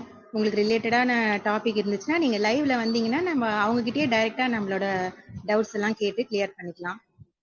ஓகேங்க மேம். கிளாஸ் சொல்லுங்க மேம். வேற யாருக்காவது மேம் டவுட்ஸ் இருக்குங்களா?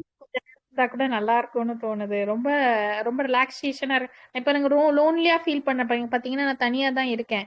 மேம் வந்து சொல்லும் போதே சொல்லுவாங்க ஹீலிங் எப்படின்னா அதை நான் பாத்துக்கிறேன், அல்ஹம்துலில்லாஹ் நான் சரி பண்ணிடுவேன். அந்த அந்த ஒரு கான்பிடென்ட்டா அந்த ஒரு வேர்ட் சொல்லுவாங்கல்ல, அதுவே ஓகே கண்டிப்பா நம்மளுக்கு சரியாயிரும். டாக்டர் தான் பொறுப்பெடுத்துக்கிட்டாங்களே அல்ஹம்துலில்லாஹ் அப்படின்னு அது ஒரு பாசிட்டிவிட்டியா இருக்கும் ரொம்ப. அது வந்து அது எப்படி சொல்றது, அவங்க நல்லா மைண்ட் செட்டை வந்து ஓகே அவங்க நான் இருக்கேன் அப்படின்னு ஒருத்தவங்க வந்து ஆறுதல் சொல்றது நம்ம கஷ்டத்துல இருக்கும்போது எவ்வளவு ஒரு கான்பிடென்ட்டா இருக்கும். அப்ப அந்த டைம்ல அவங்க சொல்லுவாங்க ரொம்ப கஷ்டப்பட்டு அழுதுட்டு ரொம்ப ரொம்ப ரொம்ப யாருமே இல்லை அப்படின்னு நினைக்கும் போது மேம் என்ன சொல்லுவாங்கன்னா, அது நான் இருக்கேன், அது நான் பாத்துக்கிறேன், நீங்க அந்த கவலையை அதை நீங்க விட்டுருங்க, அது என்கிட்ட விட்டுருங்க, அது என்னோட பொறுப்பு அப்படின்னு அந்த வேர்ட் சொல்லுவாங்க.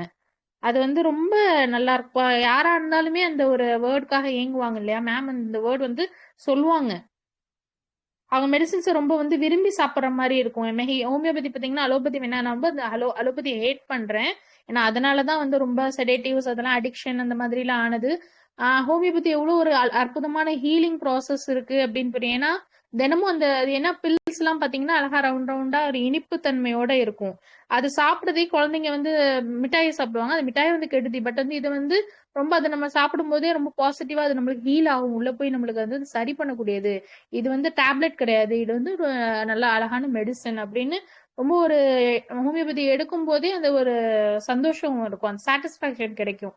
ஓகே நம்மளுக்கு இது ஹீலிங் நடக்குது உள்ள போய் அல்ஹம்துலில்லாஹ் அப்படின்ற ஒரு அது ஒரு சந்தோஷத்தை கொடுக்கும். மேம் வந்து இந்த ஒரு நல்லா ஹோமியோபதி கண்டிப்பா வந்து ஸ்ப்ரெட் ஆகணும். எனக்கு அது வந்து ரொம்ப பிடிக்கும். ஸோ வந்து அது நல்ல நிறைய பேருக்கு ரீச் ஆகணும்.